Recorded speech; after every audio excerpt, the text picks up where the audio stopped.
Tick-tock, time to rock. Good evening, good morning, good afternoon to everyone who's watching from all over the world. It's your friendly neighborhood philosopher here, D Wood. And with me now, we've got Jai Apologetics and Daughter of Christ. How you guys doing? Yep. Hang on. Did I lose them?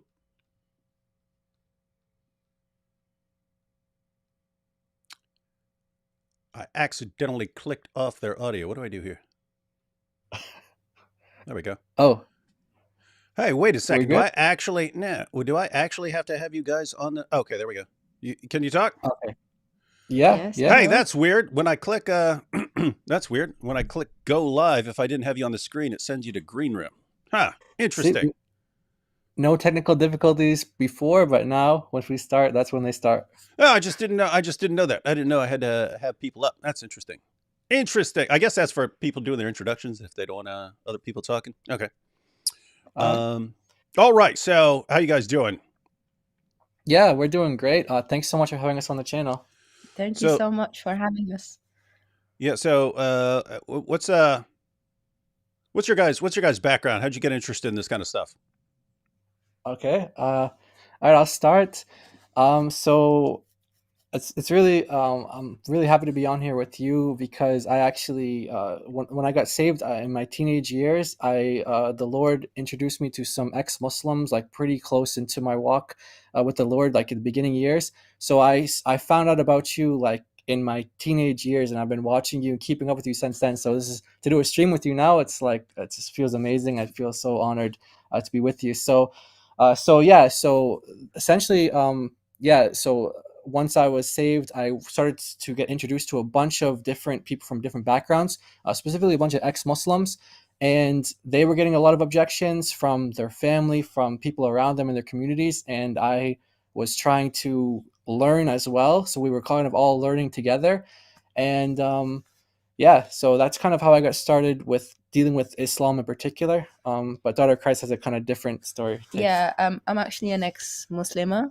And I came to the Lord about 7 years ago, met up with Hatun just as a sister. And I knew before about problems in Islam, but through the work of Sister Hatun, I found out a lot about the Quran preservation lie. And she would have me on sometimes because I come from an Arabic background. So I was, shocked at the extent of it. I've joined forces now with Brother Jai, just to tackle this. We've been studying it for a long time. And 1 second here, we have people in the chat going, we can't see them. Yes, not everyone shows their faces during live streams, Tara. Yeah, just because of like some what people you have said, reasons. What's that? Yeah, it's very dangerous. Yeah, dangerous for ex-Muslim and other reasons as well. Yeah, Tara, are you a secret jihadi? No, just kidding. No, they might have thought it was a technical difficulty that I wasn't having you guys on the screen. No, some people have reasons for not being on the screen. And most of what we're talking about here, we're going to be going through some video clips, ladies and gentlemen, and we're going to Jai and Daughter of Christ are going to be going through a presentation, bringing up a lot of information, and there's a reason. There's a reason for it. So just to give people a kind of overview background, some people are new here.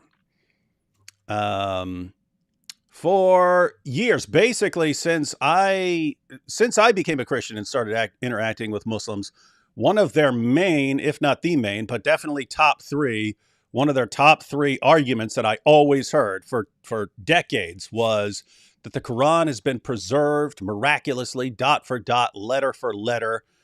There's never been one single letter's difference between any two Qurans anywhere in the history of the Quran. And of course, when you hear this and you haven't investigated it, you're like, okay, well, I'm not sure that would prove that it's from God. I mean, there are other any book that you can point to right now, you could say has been perfect. Any modern book you could say is perfectly preserved. Anytime you find a manuscript that's 1,000 years old, you could say, oh, that manuscript has been preserved for 1,000 years. So it's like, what would it actually mean? But then eventually start looking into it. And with me, it was just me and Nabil, and we looked through we were just looking at the Muslim sources. Like you're reading Sahih Muslim, and you read about Abu Musa saying that 2 chapters came up missing because they hardened their hearts and they weren't reciting them enough. Or you read Sahih al-Bukhari and you read about Uthman having to burn piles of Qurans to cover up the differences and so on. And you just start getting that vibe like, I'm not sure about that stuff you guys are talking about with this perfect letter for letter preservation. Doesn't sound like that. Oh, what's this? Sunan Ibn Majah in 1944. Aisha's sheep, 8 verses of the Quran. What's going on? What's going on here? So it looks like it's a giant mess. And then so you start responding, and there are kind of a few different directions. Like I've always just quoted Muslim sources that talk about changes in the Quran or passages coming up missing. Then you have people who go to the manuscripts. So that would be like Dan Brubaker, and he has a video where he shows like 11 Quran variants on a single page of one manuscript of the Quran. Notice that one, if there were one variant on one page of one Quran, that would explode the myth that there's never been this sort of thing. So some people go and actually put the manuscripts side by side and show, hey, this is not the same thing as this. And then, of course, you have people who talk about different versions of the Quran that are used in different parts of the world, even today. And so, they'll compare Hafs and Warsh and so on and show differences between them. And it's like, no matter how you look at this, you can't seriously claim perfect dot for dot, letter for letter preservation of the Quran. And what's interesting to me is like the Dawah community. So for years they say perfect dot for dot, letter for letter preservation. Then Hatun eventually shows up with 26 different Arabic Qurans at Speaker's Corner, puts them right in people's faces. And they, of course, go to the Dawah guys, all the Muslims there who get freaked out and they want to know what this is about. They go to the Dawah guys to explain this. They go to the same people who lied to them in the first place and said, you don't have any differences. They go to the exact same people and say, hey, explain this. And then they respond. They go, oh, yeah, it's just different accents because there are different accents and so on. And then they come back and they say, you see, yes, of course there are differences, but they're different accents. And then people show, no, actually, it's not different accents. And have you guys, I don't know, it's like lie. And then once that lie gets exposed, come up with another lie. And then once that lie gets exposed, then come up with another lie. And it's just amazing to me. The same community will keep going back to the same guys who keep telling them lies. Like they can't stay away. It's weird. Exactly. I have the same experience, and I've had Muslims accuse me of when I show them different Qurans, like, no, that you're photoshopping that's not actually really the Quran. That those are 2 different Qurans. You're photoshopping one word in for another place. I remember because I posted the clip where, because people didn't really know, I didn't really know much about Hatun. I'd seen her at Speaker's Corner with Jay Smith, but I didn't know who she was.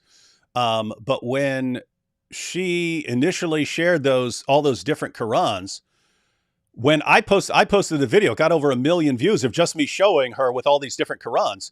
And the responses I was getting was she printed those herself. Like Hatun has her own publication company, and all she does is make up Quran variants and print them. But that's how desperate they were to preserve this. But yeah, I'm sorry, I didn't want to interrupt. I wanted to verify what you were saying.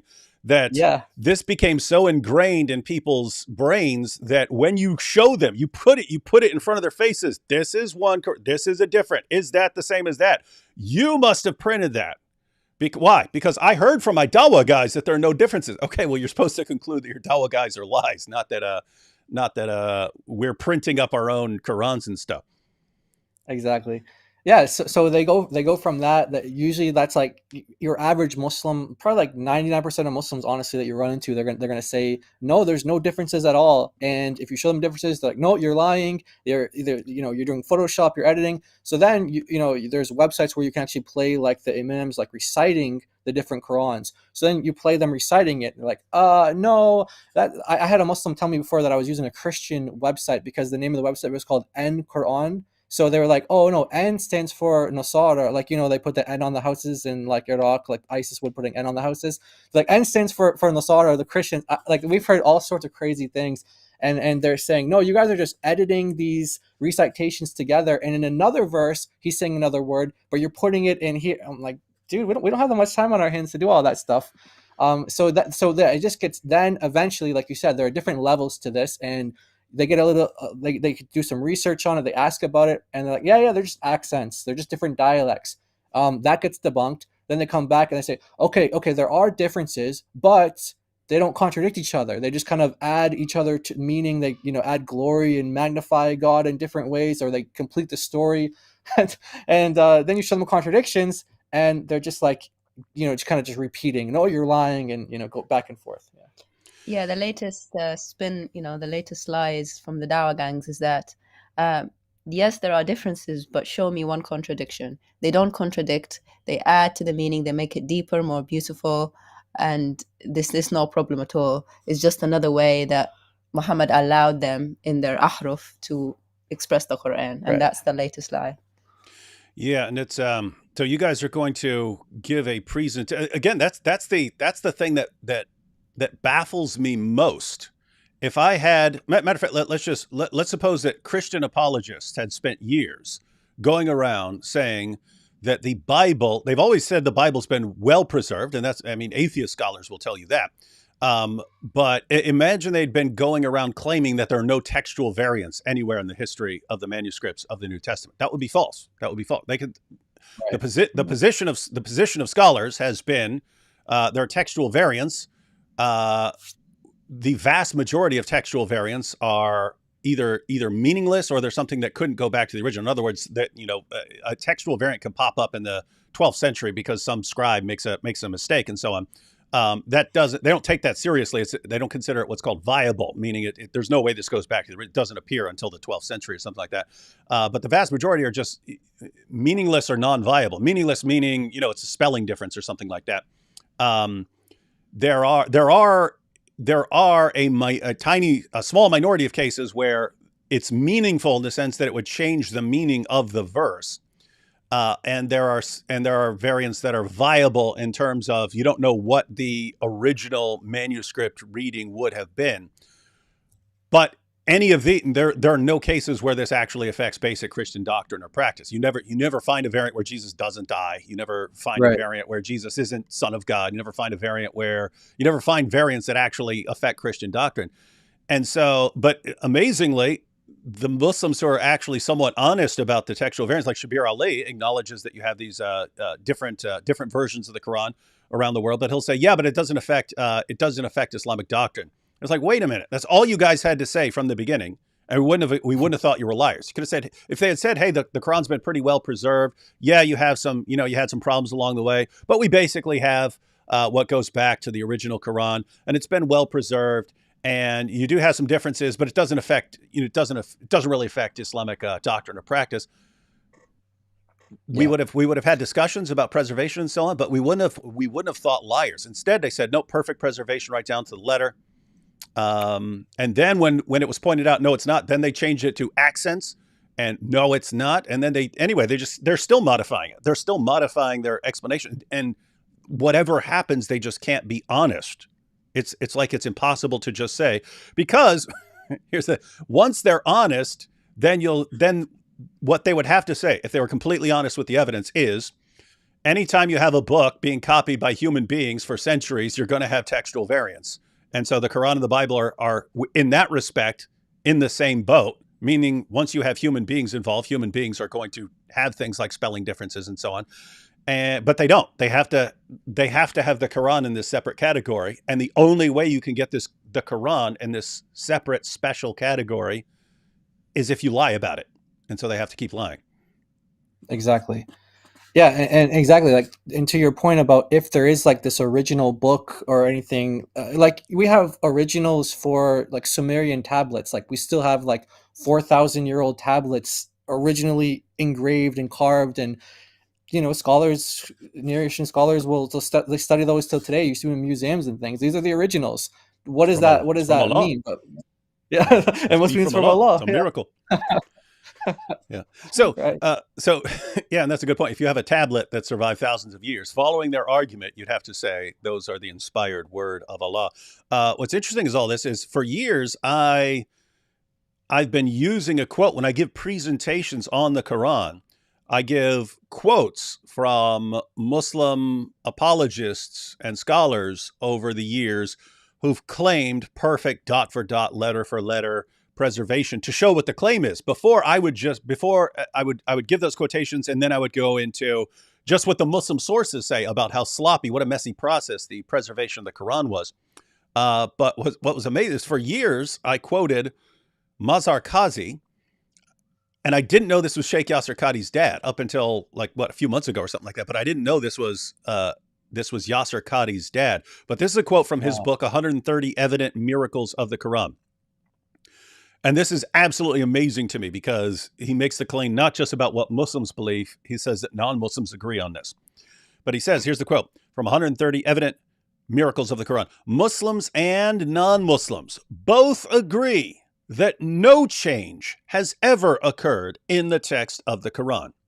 It is a miracle of the Quran that no change has occurred in a single word, a single letter of the alphabet, a single punctuation mark, or a single diacritical mark in the text of the Quran during the last 14 centuries. During the last 14 centuries, not a single letter's difference. And of course, so that's Mazar Qazi. His son, Sheikh Yasser Qadi, we have clips, we have all kinds of videos of him where he was telling, and this is, again, it's one thing if someone is saying it and doesn't know better. If your average Muslim tells me the Quran's been perfectly preserved, I don't think he's lying to me. He's wrong, but I don't think he's deliberately deceiving me. He's just passing on what he heard from his parents and so on, and he thinks it's true. Sheikh Yasser Qadi, he knew. We know he knew because he was telling completely different things. When he's talking to students of knowledge, he was telling them, yes, we have all these differences, brothers. Yes, we have them, and we have to try and figure this out. And when he's talking to popular audiences, it's perfect dot for dot. You will never find any two Quran manuscripts with one single letter of difference because it's been perfectly preserved.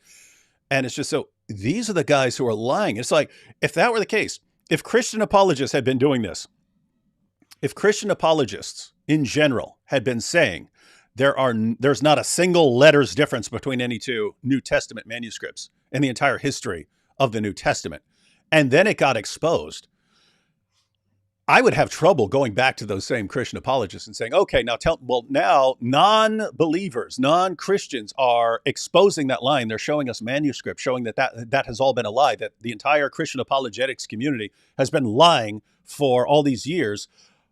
How do we answer them now? Oh, just go and tell them it's different accents or something like that. I would be like, I would never trust these guys again in my life, ever. I couldn't bring myself to trust people who keep feeding me lies.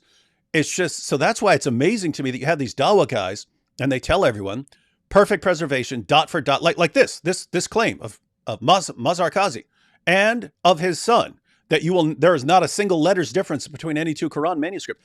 I don't know what his dad knew, but Sheikh Yasser Qadi literally wrote the book on sciences of the Quran. He knew that was a lie. He knew there were differences, and he was telling them. And then when people find out about them, they'll go back to the same Dawah guys and the same scholars. Oh, how do we explain the fact that you told us perfect dot for dot, letter for letter preservation, and the unbelievers actually showed us that what you were saying was incorrect? What do we say now? Oh, go out and say that it's just accents. And it's like, what is this? Is this a lie factory? Dawah is like a lie factory. Yeah, it is. It is. And you know something, Muslims have known about this for, there are like books dating back to like 1,000 years. There's one like الانتصار للقرآن. So there's a scholar from like the 10th century, al-Baqalani, and he said he's writing this book that Dr. Christ just mentioned. And it's refuting like the unbelief, like, people who considered to be heretics, like the Shia. They were using the variants of the Quran to say, you guys are saying that the Quran is preserved and is uncorrupt, but you guys have all these different readings of it, all these, like, you have all the qira'at and things like that. And it's because the Shia, they reject the hadith about 7 ahruf and things like that. So they only think that there's one harf, one original kind of reading. It was only revealed in one way. So they were using these variants in the 10th century, like to argue, look, you guys are saying that there's only like this preserved Quran, but actually you guys have so many different versions of it. What's going on? And so he's writing this book try to answer them, respond to them. So what I'm saying is Muslim scholars knew this for like 1,000+ years. They knew ever since the dawn of Islam, but for some reason they lie to people, and I've heard different people give different numbers to this. I've heard like what's that guy's the guy with the funny Mufti Abu Layth, and then Shadi Nasser. I've heard them say it's like this kind of myth about one Quran. They kind of say like maybe 200 or so years old or so. Like this is like goes back that far. So before that though, and you have vast scholarship in Islamic history documenting these variant readings, arguing about like which ones are correct, which ones are right, which ones are wrong. So they know about all this stuff, but for some reason, somehow, some way, this became the the standard narrative. The biggest secret. Yeah. And even in some countries now, they actually block the different Qurans to keep this lie. Like in Morocco, they ban Hafs from the mosques to stop people from being confused. And in Saudi, they ban the Warsh from their mosques. During the Tarawih prayers. Yeah, during Ramadan, during the Tarawih prayers, because they know that's when Muslims come to actually listen to the whole Quran during Ramadan. And we recently played a clip of Sheikh Fawzani. He was asked about this. What if an imam reads a different Quran, a different recitation? And he said they are not allowed to do that because that will cause confusion. They don't actually allow people to read the different Qurans to their congregations. And that's interesting because what Jai was just pointing out, that you do have these discussions. I mean, you have Abu Ubaid's Kitab Fada'il al-Quran, which isn't very long, but it's a list of Quran variants that have come down to it. You have the famous quote from Ibn Umar, where he was first generation. He's a companion of Muhammad, but he goes out and he starts talking to the next generation. These guys were saying they'd memorized the entire Quran. He said, don't say you've memorized the entire Quran. You don't even know what the Quran is anymore. Because so much of it's been lost. Just say you've memorized what's left. You've memorized what remains. Then you have Ibn Abi Dawud's Kitab al-Masahif. That was one big book on the Quran differences. And so you're right that you go back and it was normal in the past. And so you'd think, okay, this is just a modern lie, like the scientific miracles. It's something they came up with recently for apologetic purposes. But at the same time, it is connected. It is connected to the earlier stages, just because when Uthman is told about all these differences and that Muslims are arguing about what the authentic, the correct reading is, the solution is burn it all. Right. And it's like the appearance of unity, the appearance of just having one Quran is more important than the truth of the matter. So truth is secondary to the unity and the consensus. So if you have disagreements, just destroy those disagreements and pretend there's just this one thing. So it's weird where for centuries they talked about the differences, but Caliph Uthman gives the example that no, it's actually more important sometimes to hide the truth. Exactly. And like Yasser Qadhi says, like, the hadith about the ahruf, like he talks about like Ubay, there's a different version with Ubay, and he has these doubts, and he says, well, I haven't had so much doubt in Islam I haven't had this much doubt since before I became a Muslim. And that was at the realization that there's different readings, different versions of the Quran being taught in his time, and it caused confusion from the very beginning. Like Yasser Qadhi notes that in the interview. Hijab. Yeah, in fact, and again, guys, we're about to go into Jai and Daughter of Christ are about to give a presentation. They're going to give a lot of details. So, guys, if you want to actually, and this is, ladies and gentlemen, this is what needs to happen.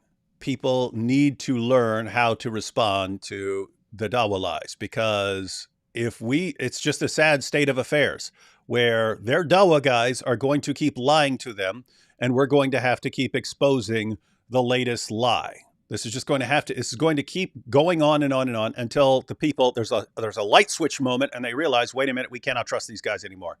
They lied to us. Then we went right back to them after their lie was exposed, and we asked for the next lie, and then we got the next lie, and then we went out and shared that lie, and then that got exposed. So we went back to the same guys, and they gave us our new lie. It's a rough situation, and you think, why are we wasting our time? If these guys really want to be lied to this badly, why are we trying to help them? Well, we got to try and help them anyway. Just got to be relentless, and no matter how long it takes, have to keep exposing the lies, because it eventually does catch on. It's just like with the perfect preservation lie or the scientific miracles lie. We spend decades correcting these things, and finally they start changing their story and acknowledging that it's not correct. So change does happen. Progress is made. It just takes a while. But before we go into the presentation, we're going to watch a little bit from our good friend Sheikh Yasser Qadhi. Anytime you guys want, I'll probably pause it at various spots. I have like 3 minutes of clips where here Sheikh Yasser Qadhi, this is from his famous Holes in the Narrative. There were two main events. There were two main events in destroying the myth of perfect dot for dot, letter for letter preservation. That was one, Hatun showing up with all the different Qurans that she said she bought these at various Muslim bookstores around the world. Right. And she started noticing that there are differences. So Hatun, and then this eventually sent the Dawah community into a kind of panic. People found out that Sheikh Yasser Qadhi, behind the scenes, was saying something very different from what he was saying in public. In public, he was saying perfect dot for dot, letter for letter preservation. Behind the scenes, he was saying, no, we've got some problems here. And so Muhammad Hijab, tactical genius that he is, decided to get Sheikh Yasser Qadhi on with him. And Muhammad Hijab really thought that Yasser Qadhi was going to explain all this and everything was going to make perfect sense. And it did not go that way. It just didn't go that way. But Hijab was apparently thinking, because guys, they're talking about something beyond just dot for dot, letter for letter preservation.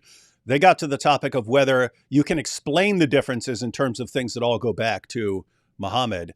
And the famous Holes in the Narrative comment from Sheikh Yasser Qadhi was about that there are holes in the scholar's narrative, that we can explain these things. He was saying there are holes in that narrative too.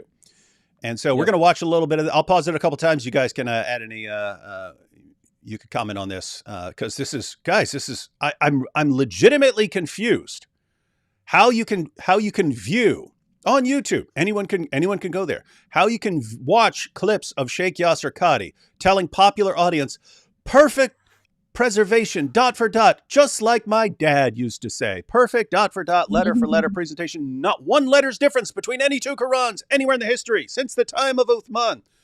And then you can see other clips of him saying behind the scenes, of course there are differences. You can go to different parts of the world. We use different Qurans and so on. And there are holes in there. You can see all of that and then still go to a Yasser Qadhi lecture and think you're getting the truth. Think you can trust this guy. I mean, it's amazing. Yeah. It's weird. It's like the community accepts that Islam lies. You know what I mean? It's like they accept that lying is part of Islam, so it doesn't bother them, right? We don't accept it. So if a pastor or something like that were exposed as a liar, we wouldn't trust him. You're not supposed to be lying. When the community keeps going back to people who are known liars, it's like this is just part of Islam. It's wild stuff, man. It's wild stuff. Yeah. But let's take a little look at Sheikh Yasser Qadhi here. Every single student of knowledge knows, who studies Ulum al-Quran, that the most difficult topics are ahruf and qira'at. You guys want to break down what ahruf and qira'at are?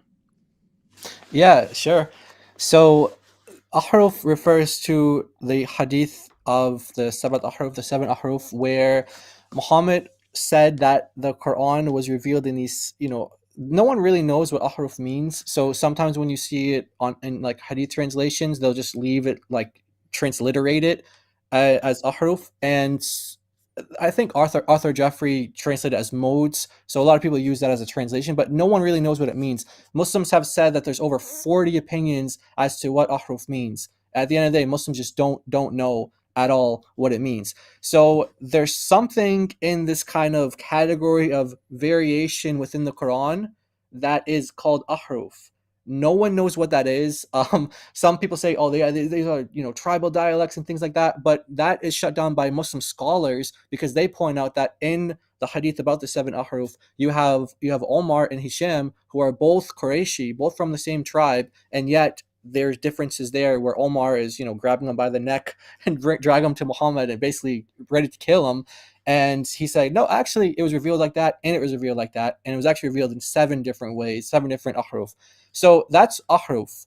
And then, but just pause right there before Qira'at. So this is something that goes way. This is something that goes way back that you can actually read about in the Hadith, but you still find the exact same problem of If you're Muslim and you think, oh, these guys, this human memory, Allah revealing it, and human memory are these perfect tools for reliably preserving large amounts of text. No one else in the history of humanity is going to agree to that.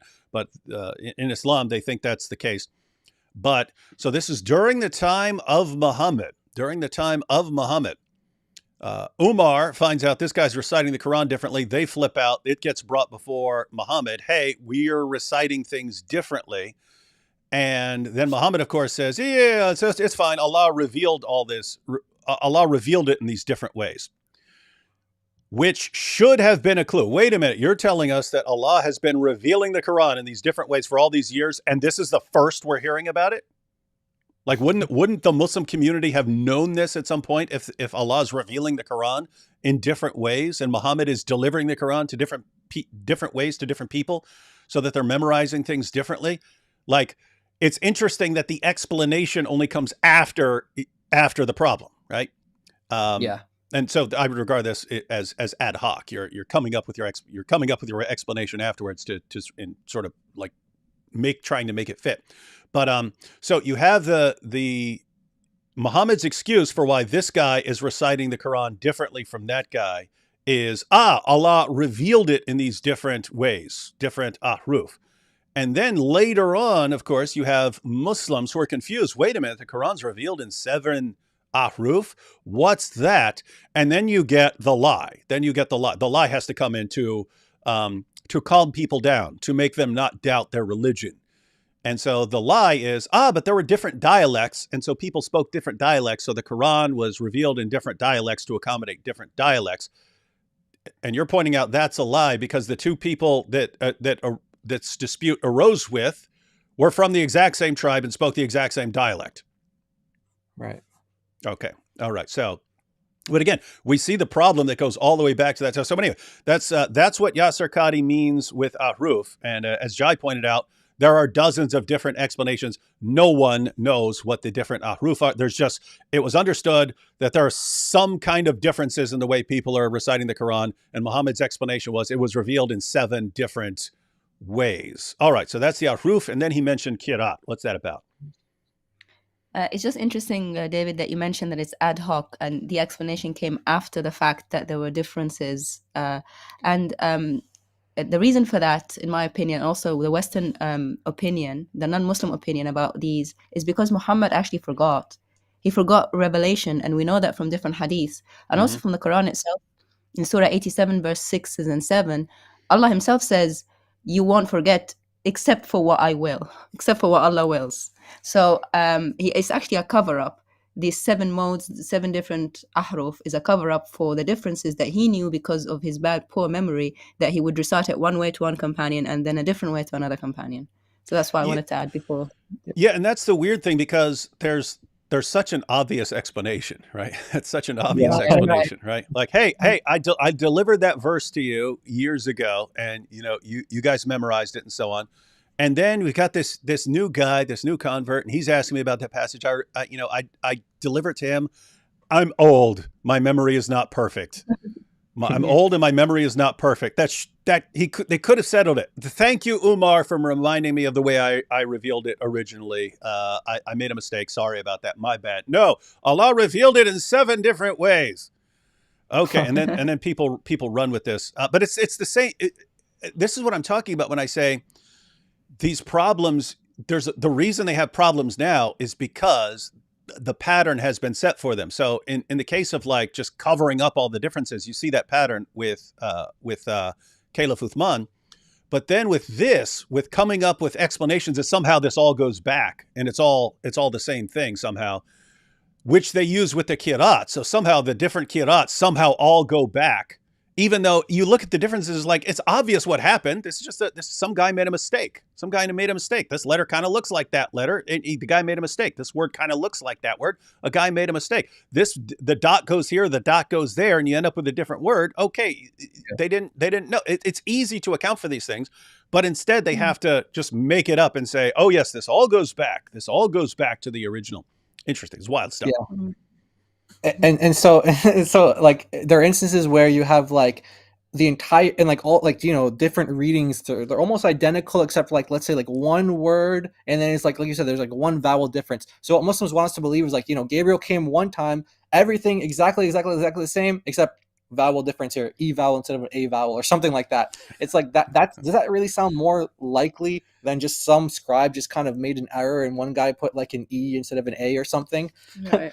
So Yeah, so yeah, the guys, qira'at, yeah. I want people to understand this. So you're pointing out that some of the differences between two different versions of the Quran might just be a different letter, which gives you a different word or something like that.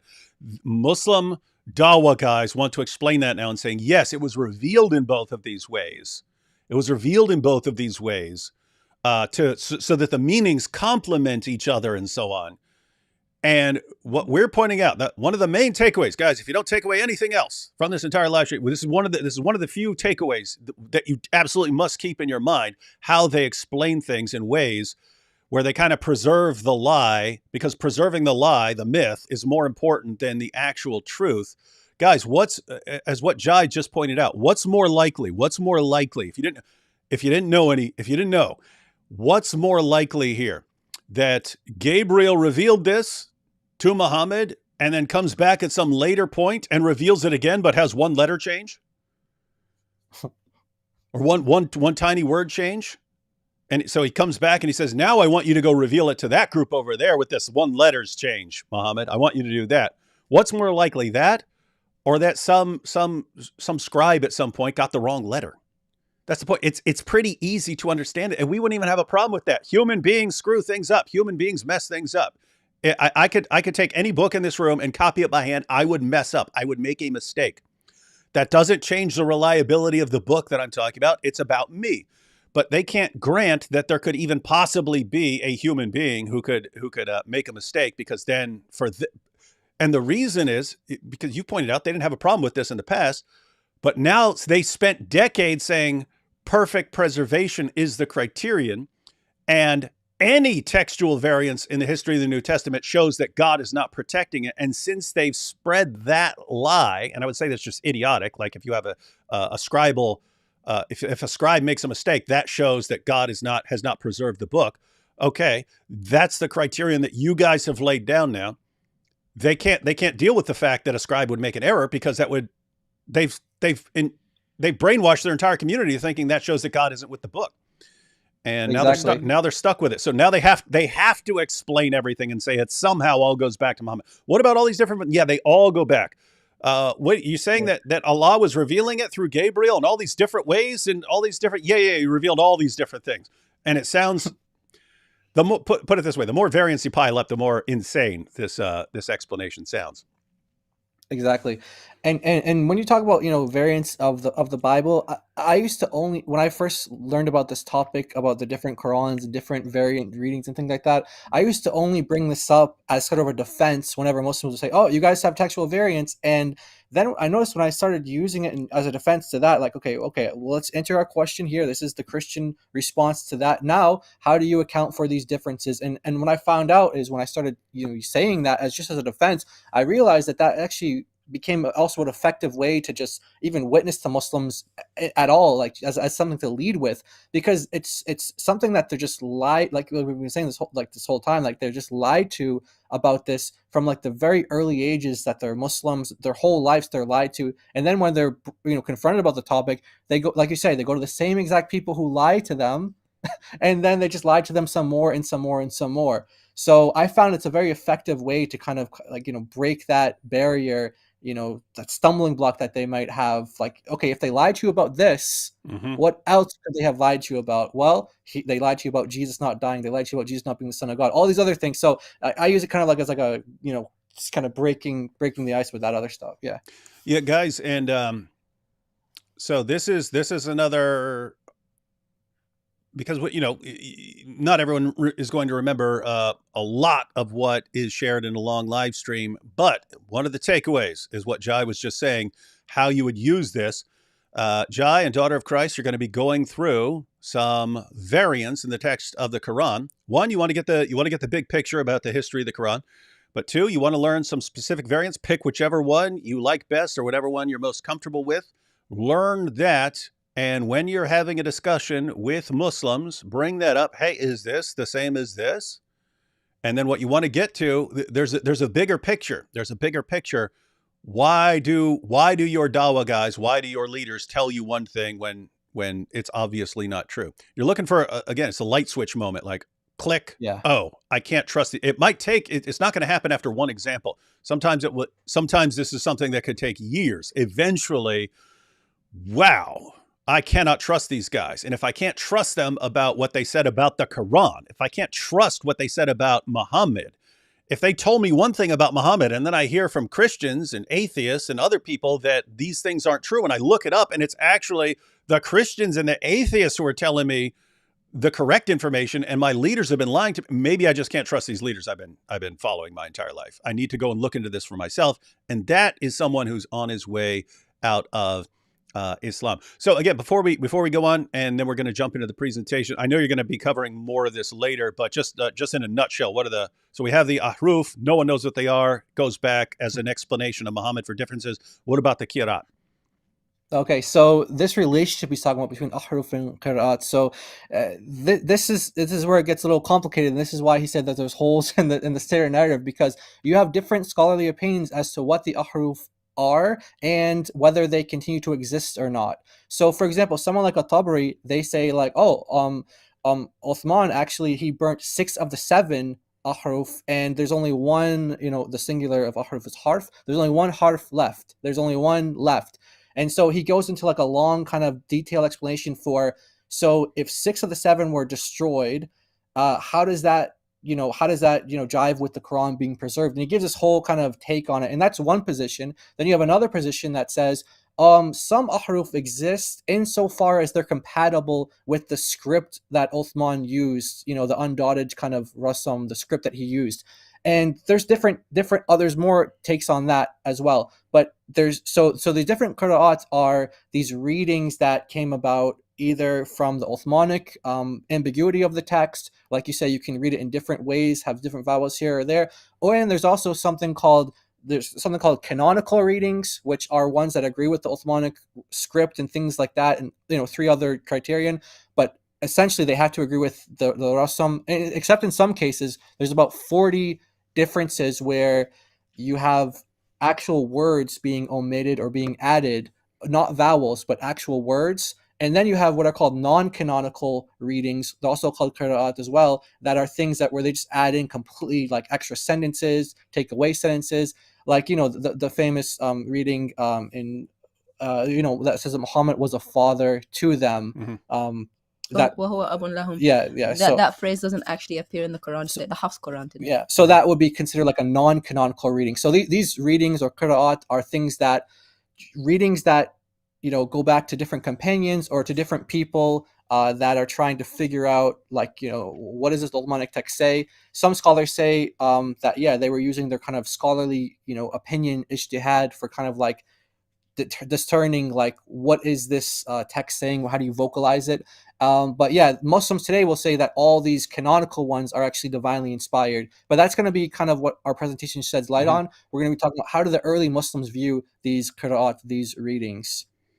All right, so let's go back to Sheikh Uthman. And guys, those of you who are watching, so this is Muhammad Hijab trying to get Sheikh Yasser Qadhi to explain how Muslims don't need to be worried that this myth is somehow unraveling. Sheikh Yasser Qadhi is going to clear things up. But even in this brief comment, like one of the most difficult things is ahruf and qira'at. Guys, if the standard Dawah lie were true, perfect preservation, dot for dot, letter for letter, how would anything be difficult? You wouldn't have any difficulty. So even when he's saying there's one of the most confusing, difficult things is ahruf and qira'at, what are you talking about? What do you even mean?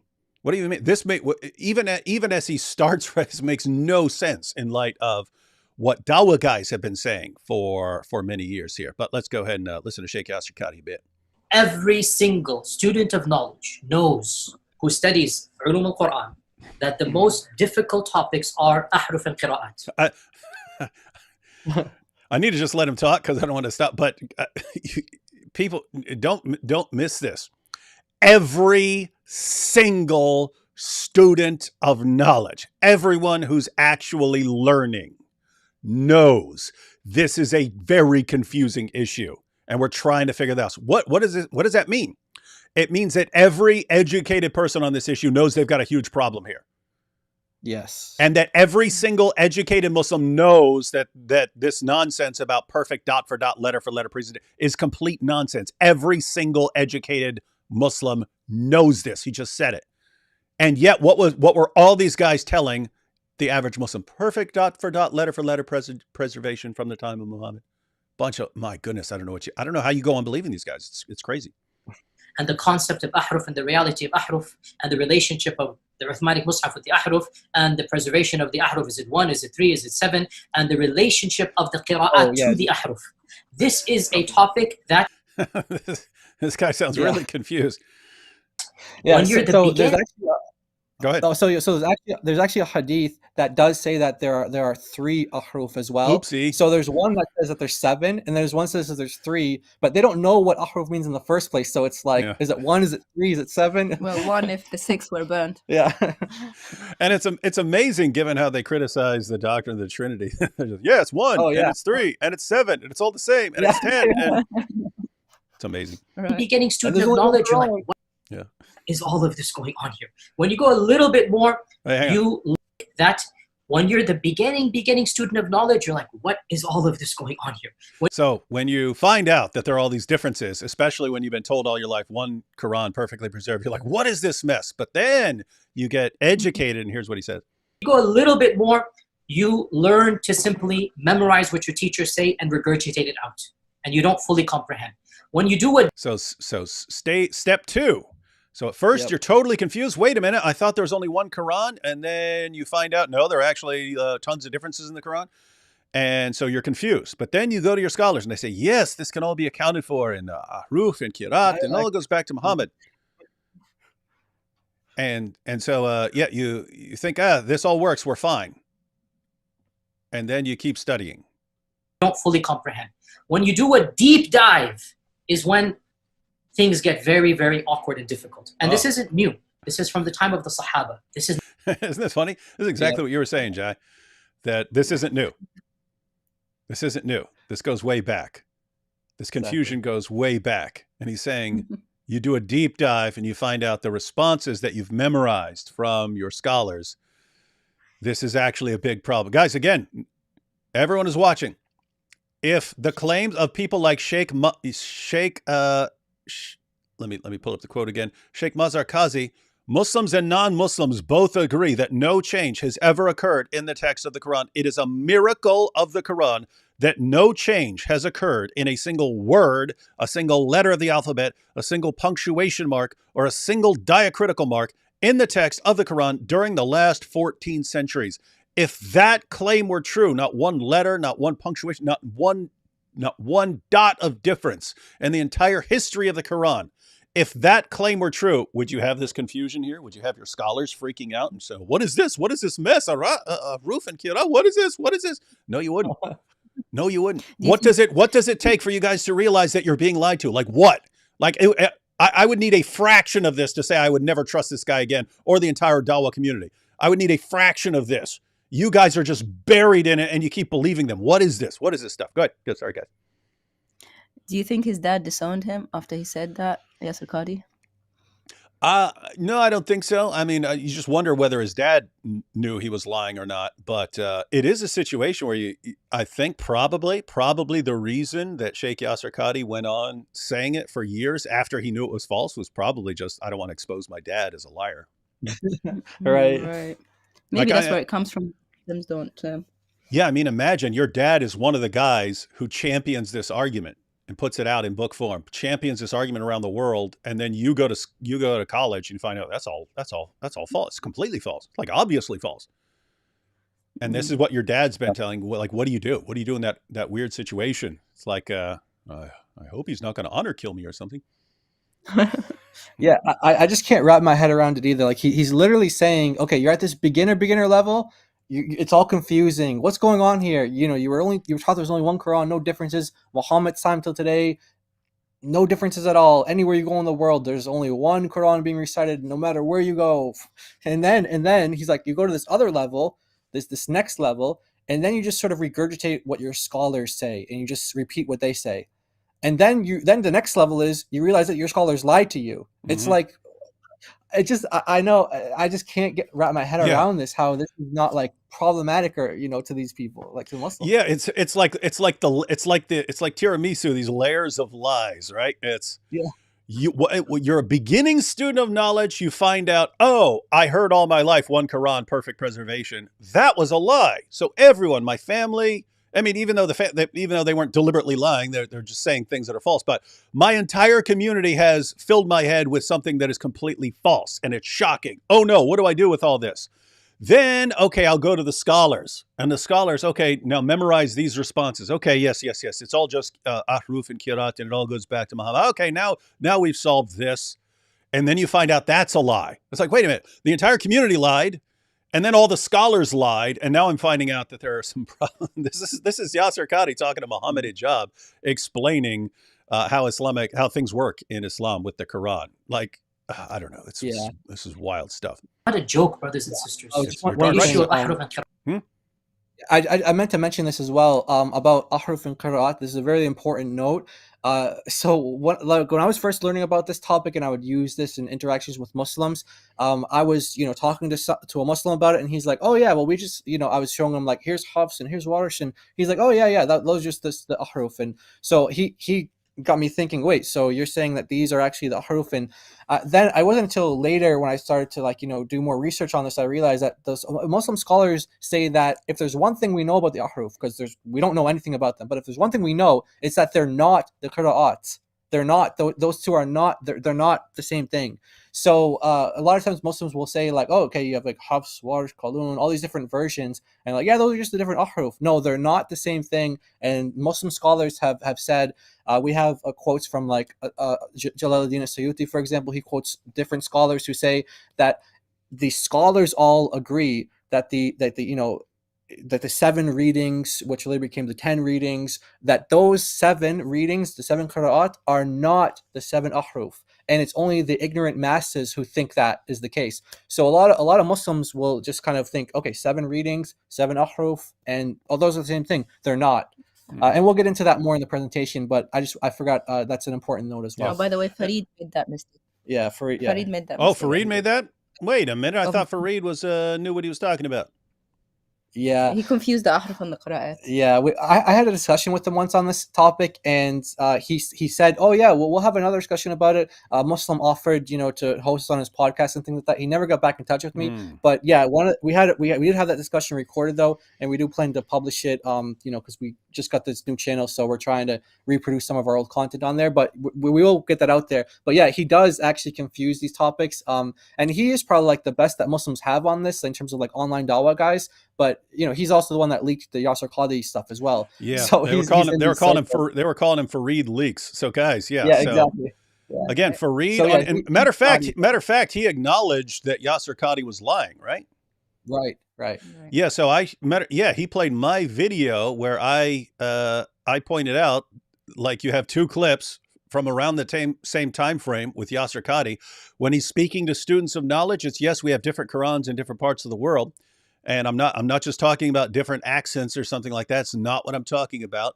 Talking about different letters, different words, and so on. So he's saying that. And then when he's talking to a popular level audience, perfect preservation, perfect dot for dot, letter for letter preservation. And I pointed out, like, what's going on here? And Farid's like, yeah, he's lying. Yep. Yeah. Sheikh Yasser Qadhi's lying. So Farid has been a bit more honest, but you're saying that, and then Farid is the one who leaked the private messages from Sheikh Yasser Qadhi's community with Muslims. He leaks these messages, and that's what leads to the holes in the narrative interview. That's what leads to this interview where everyone starts panicking. Oh my goodness. So Yasser Qadhi posted this on his channel. Muhammad Hijab posted it on his channel. They soon both ended up taking it down. Because that's how damaging it was. And think about this. What was damaging to the Ummah? What was damaging? Just hearing a glimpse of the truth. Hearing a glimpse of the truth about differences in the Quran was enough to send Muslims into a panic mode and a frenzy. Guys, how could you be trained and indoctrinated to be that that horrified at the truth. Like hearing a word of something that is accurate sends you into a panic mode over your faith. That tells you something about your faith and about the people who've been teaching it to you. Exactly. I mean, it's to the point where Muslims who aren't familiar with this topic, they're so confident in what their scholars and what their people tell them. They say, "Hey, if you can show me one difference, just show me one difference between." I heard that for I'll years. leave Islam. Yeah, we heard that just yesterday. We heard that from on a stream. We were like, taking calls in and things, and he literally said that. He said, "Yeah, I'll leave if I." And of course, we show him the differences, and he didn't leave. But that's what they say. That's what they say. Wild stuff. All right, Sheikh Yasser Qadhi. So he says, let me dial it back just a second. He says, "This is not a joke." Yeah. And again, what's not a joke, guys? What's not a joke, guys? If the Dawah claim for decades, dot for dot, letter for letter presentation, if that were true, should there be any confusion? Should there be anything at all to be worried about? No, you can have complete confidence. Not what he's saying. He's saying we got a problem here. The Sahaba. This is not a joke, brothers and sisters. The issue of ahruf and qira'at caused confusion to somebody whom the Prophet ﷺ said, if you want to listen to the Quran directly, listen to Ubay. Ubay is not some even average Sahabi. He is the Qari of the Quran. He is the master. He is who he is. And he goes, فَدَخَلْ فِي نَفْسِي شَكْ. What is all of this stuff? Muhammad's own companions were having doubts about what he was saying. In other words, they thought there's something fishy going on here. Hey, what are these differences here, Muhammad? Oh yeah, revealed in all those ways. Huh? You sure about that? They didn't know basic logic, but you can kind of I'm sure they had the vibe, even though they didn't know what ad hoc would be. Right. It's in your mind. There's something fishy going on. That's what you'd think. Again, this is the you asking some very. What's that? And what he's saying there in Arabic, he's saying doubt entered into my heart. He also says takdhib as well. What's takdhib is? Takdhib? Yeah. Like he's falsified. He's like, falsification and doubt has entered into my heart. So Ubay, like he said, this is the master reader, the master who he is. And he's saying that disbelief and doubt entered into his heart from hearing this different versions. It's crazy. Yeah, isn't it amazing? So that goes back to Muhammad's companions, and not just any companion. I mean, Muhammad gave his list of. He said, "Hey, if you want to learn the Quran from anyone, learn it from these four guys." Ubay bin Ka'b's on that list. You had Umar say that Ubay was the best of the Quran reciters. And Ubay's the one having the doubts about whether he can trust Muhammad on this stuff. And it's just amazing that you have Muslims who, no, we can't doubt this. We can't have any doubt. What do you mean? Muhammad's own companions had their doubts. And they're hearing it from Muhammad himself, and they're having trouble buying it. Wild stuff. Exactly. Honest question, it's the first time I'm saying these things. Many people are aware who listen to my lectures that I've mentioned the crises that happened to me at Yale. This was the issue. That the issue of ahruf and preservation and qira'at and relationships between them, these are very, very difficult issues. And the most advanced of our scholars, they're not quite fully certain how to solve all of the unanswered questions in there. Guys, if the standard Dawah lie were true, perfect dot for dot, letter for letter, would you have this situation where he just said the most advanced scholars can't figure out what to do about all this stuff? Does that make any sense? If there were one Quran perfectly preserved, would it make sense for him to say the most advanced of our scholars can't figure out what to do about this and how to explain these things in terms of ahruf and they don't know what to do? No, it makes no sense. Everything he's saying. What is he saying? One, he said every student of knowledge, everyone who just dips their feet into actually learning about the Quran finds out that, hey, we got a problem here. And then he just said it. The most advanced of the scholars can't figure this out. Wild stuff. Here's the point. These issues should only be discussed amongst people who know what the qira'at are and who understand some of these questions that are being raised. So is what you're saying the shak that came, or not the shak, but the crisis that you had was in relation to this question of the relationship between the ahruf and the qira'at, basically? No. The crisis I had wasn't that. The crisis I had was, that was what generated. But what was the crisis? The crisis was very simple. Traditional understandings of ahruf and qira'at cannot answer some of these pressing questions that are now being poked by our people outside of, by our academics, not our, by their academics outside of the faith tradition. You see. So you're saying the Muslim scholarly explanations where we say, oh, this is because of the Qiraat, and this is because of the Ahruf, and this is why we have these differences, and they all go back, and they're being challenged by non-Muslim scholars of the Quran. Does that really make sense? Look, does that really fit in with what this hadith says and so on? And he's having it caused a crisis of faith.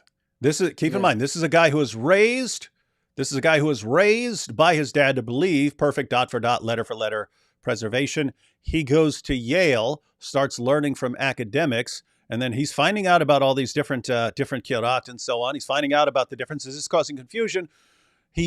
What does he do? He memorizes some responses to regurgitate them, but the non-Muslim scholars keep pressing, and this causes a crisis of faith because he's realizing our explanations don't actually work. Right.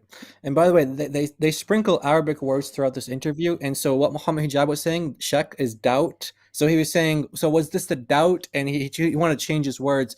But they do that. I noticed that they were doing that throughout this interview. They were like sprinkling it with Arabic and, using sort of technical words as well, just to kind of, because they want to kind of, they don't want to confuse people to the most, obviously what ended up happening was the comment section first got deleted. It was disabled. And then the video was this half hour of the discussion was gone. And then eventually the whole interview was taken down. It was like those 3 steps, because they saw, and I remember you did a video on this, you showed the comment section from the original video before they deleted it, and you saw all these Muslims saying, what are you talking about, Sheikh? What do you mean? And they're having all these doubts, all these problems. They're like, what? They were so confused. Yeah. And also another point is that the crisis came from the Islam being put under some scrutiny outside of Islam. That means that the standard of scrutiny is higher outside of Islam, which is very important to point out. Yeah. The level of scrutiny within the Islamic tradition is very low. Whereas if you bring it out to the outside, academic, you see what happens. Yeah. So what he's, so that point is that you might put it, when an issue arises within the Muslim community, a scholar gives a response that appears to Muslims to solve the problem, and Muslims just say, hey, that's what our scholar says, and they think that solves the problem. And so what you might say is that if these do not actually work, and non-Muslim scholars can come along and say, that doesn't work, because he says it. I don't know if he says it in this clip I've got, but he says, and they're right. They're right because your sources and the objections they're bringing. They're right. So he's saying, wait a minute, it's all there. We've accepted this sheikh's explanation and we regurgitate it, but we know it's wrong. We know it's wrong because we know the sources that show it's wrong, and we know this non-Muslim scholar is right. It's like, what is he saying? He's saying that we're all extremely gullible and we latch on to any explanation that comes along to defend our religion, and that we have to actually go outside our religion to get people to say, that's not true. It's not true even according to your own sources. Yeah. So this is just, this is just amazing from beginning to end. And what's he saying here? This should never be discussed.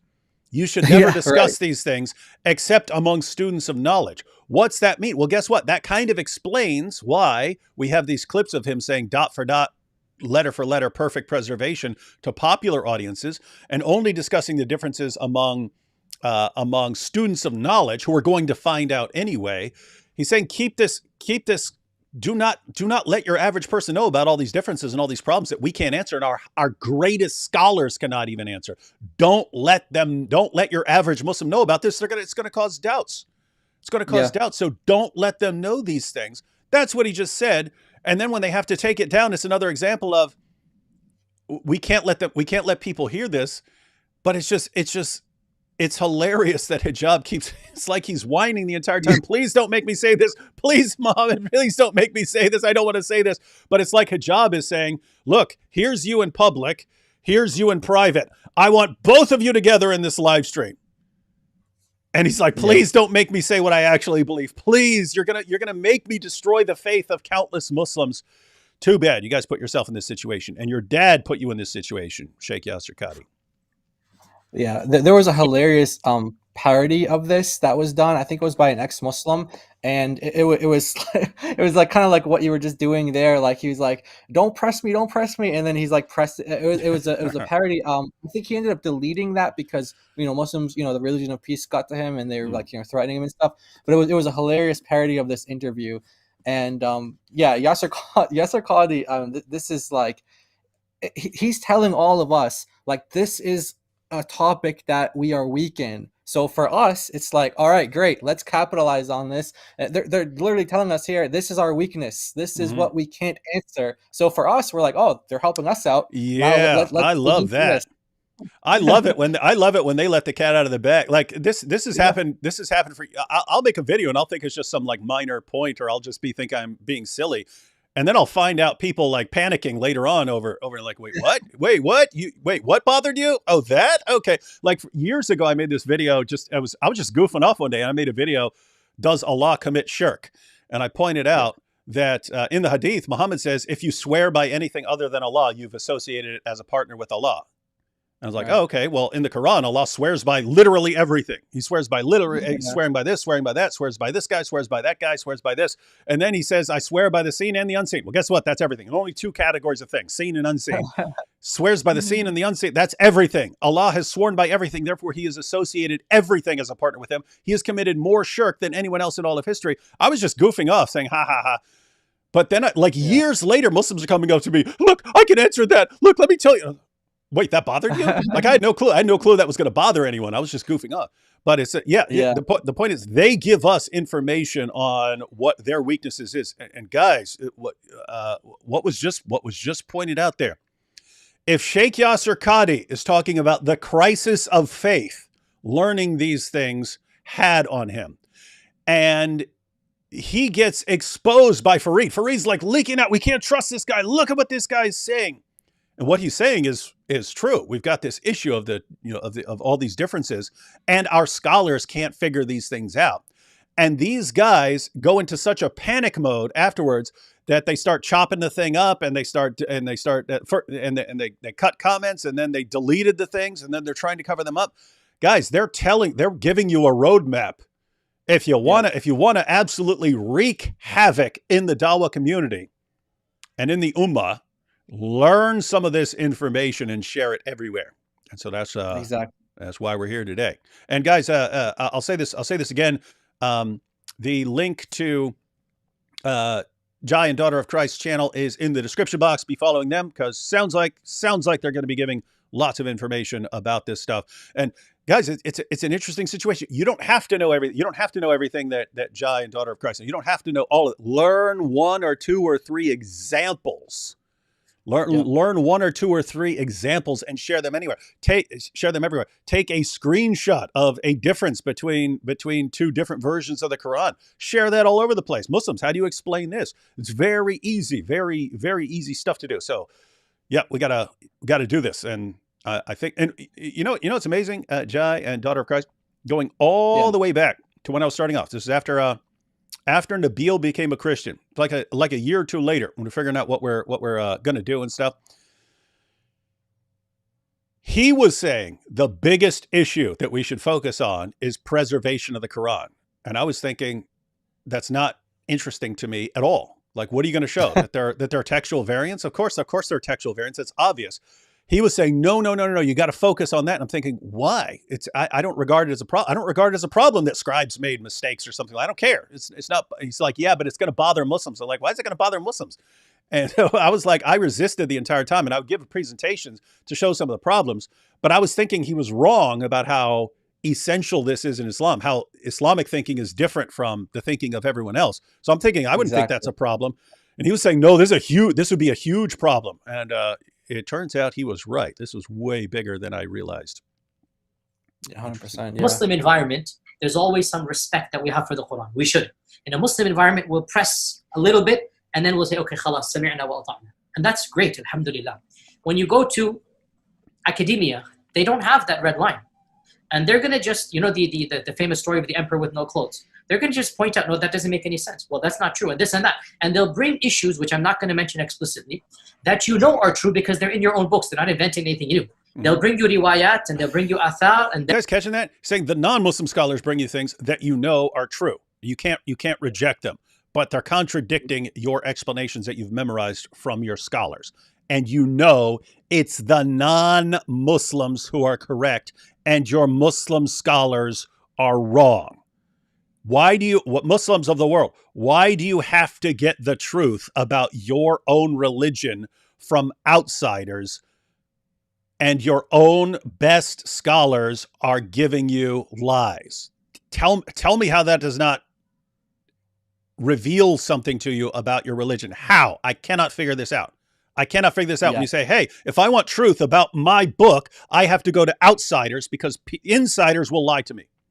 How does this not bother you? It would bother me. Yeah.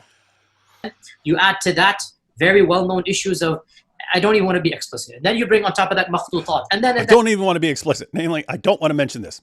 And it's very clear to you and to every single very advanced student and specialist that the standard narrative has holes in it. That's what I'm going to say.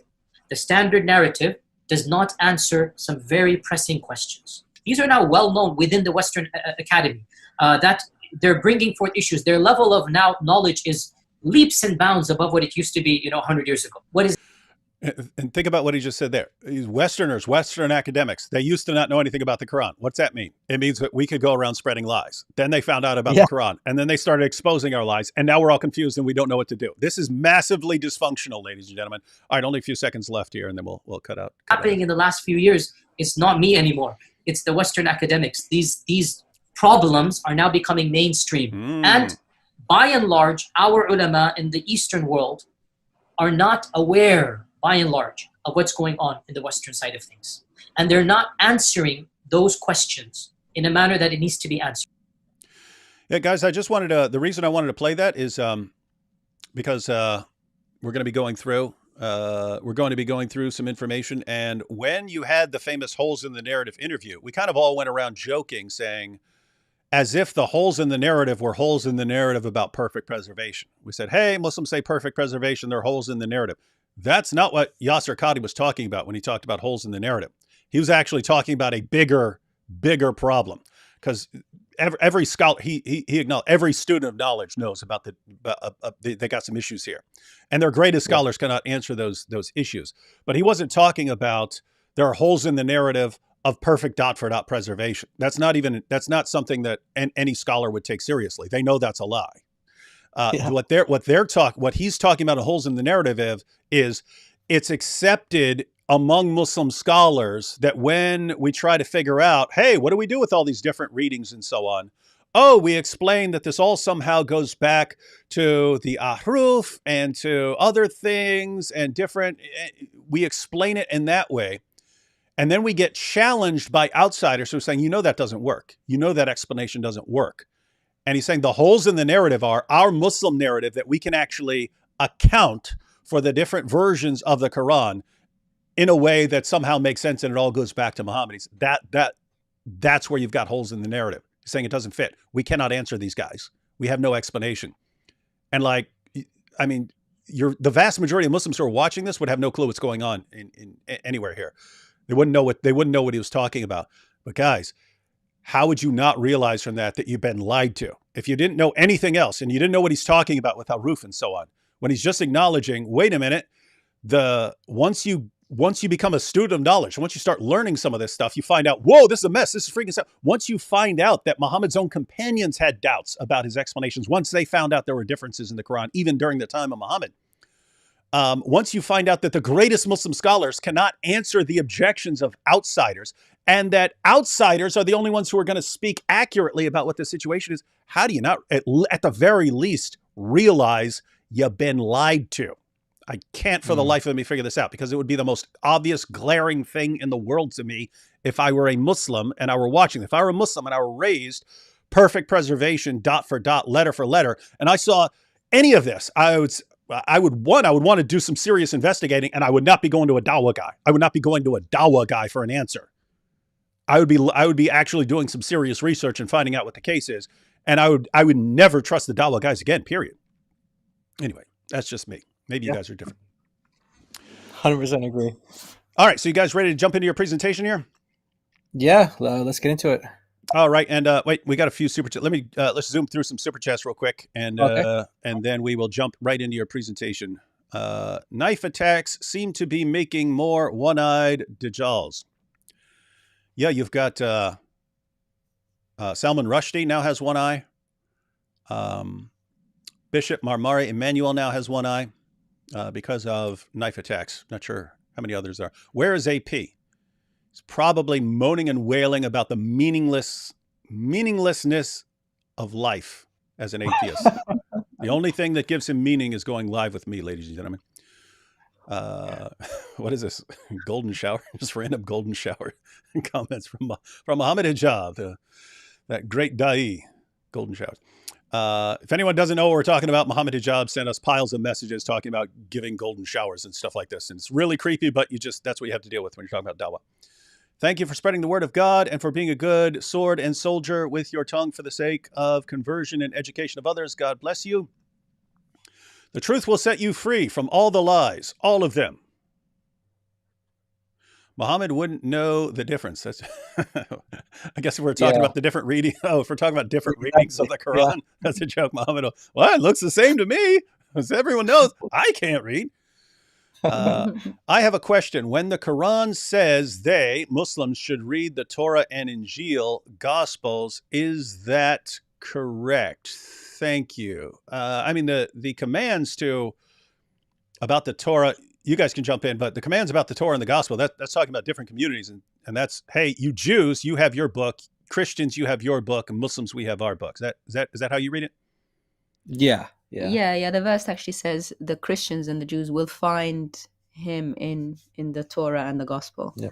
So they're telling us to read our books, not to Muslims. And that we should judge by the Gospel and the Torah. Yeah. For different community, Christian community, Jewish community, Torah and Gospel. Yeah. So Isaiah 53, the takeaway message of the Quran on that is that Allah sent different prophets into different parts of the world, sent different revelations, and that you should be judging by the revelation that was sent to your community. And so if you're a Muslim, you would say, yeah, those Christians have reliable scripture from Allah and they're supposed to judge by it. But you as a Muslim should be focusing on the Quran.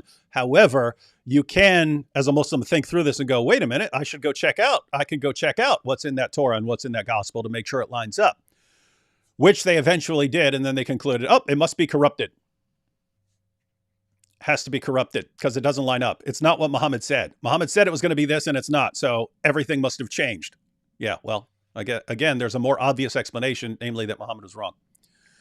I learned so much from Nabi Asli. He does have a lot of fans. By Ezra, do my leather straps deceive me, or is Alan making it appear as if David is talking to disembodied voices? Yes. We are ghosts. Speaking with the ghosts of Kirat past.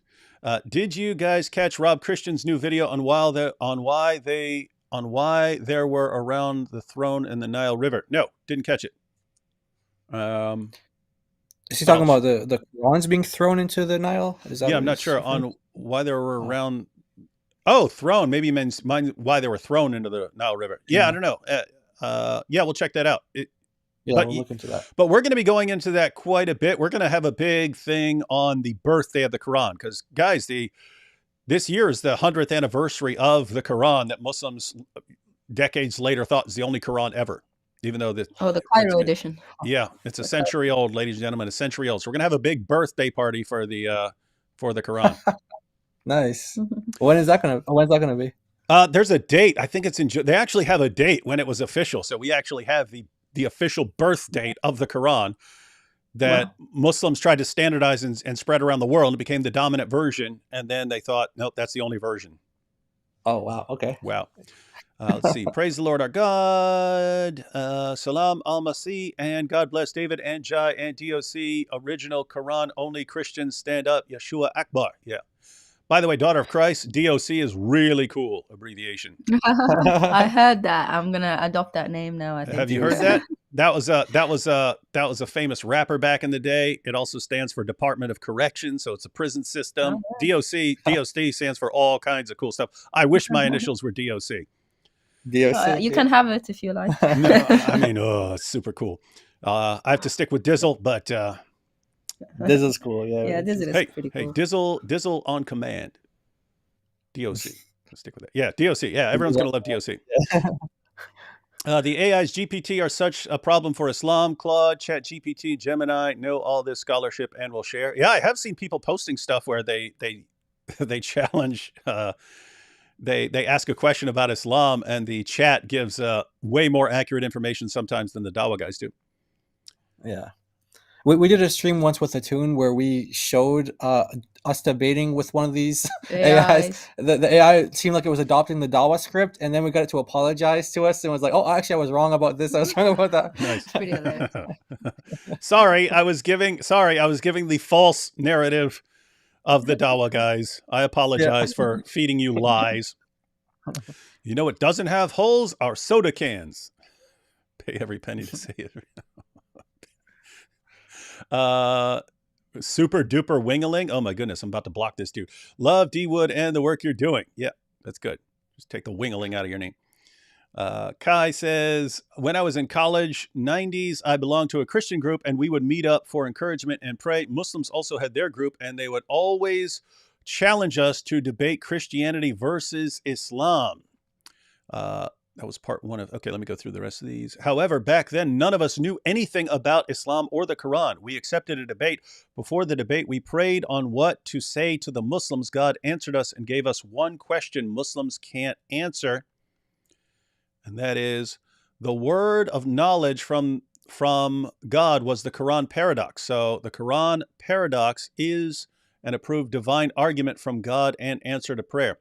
What are you talking about? You're talking about the what we call the Islamic dilemma, that the Quran affirms the inspiration, preservation, authority of the Christian scriptures, but contradicts them. You guys know what the Quran paradox is? Is that something that I don't know? Just don't know what that means.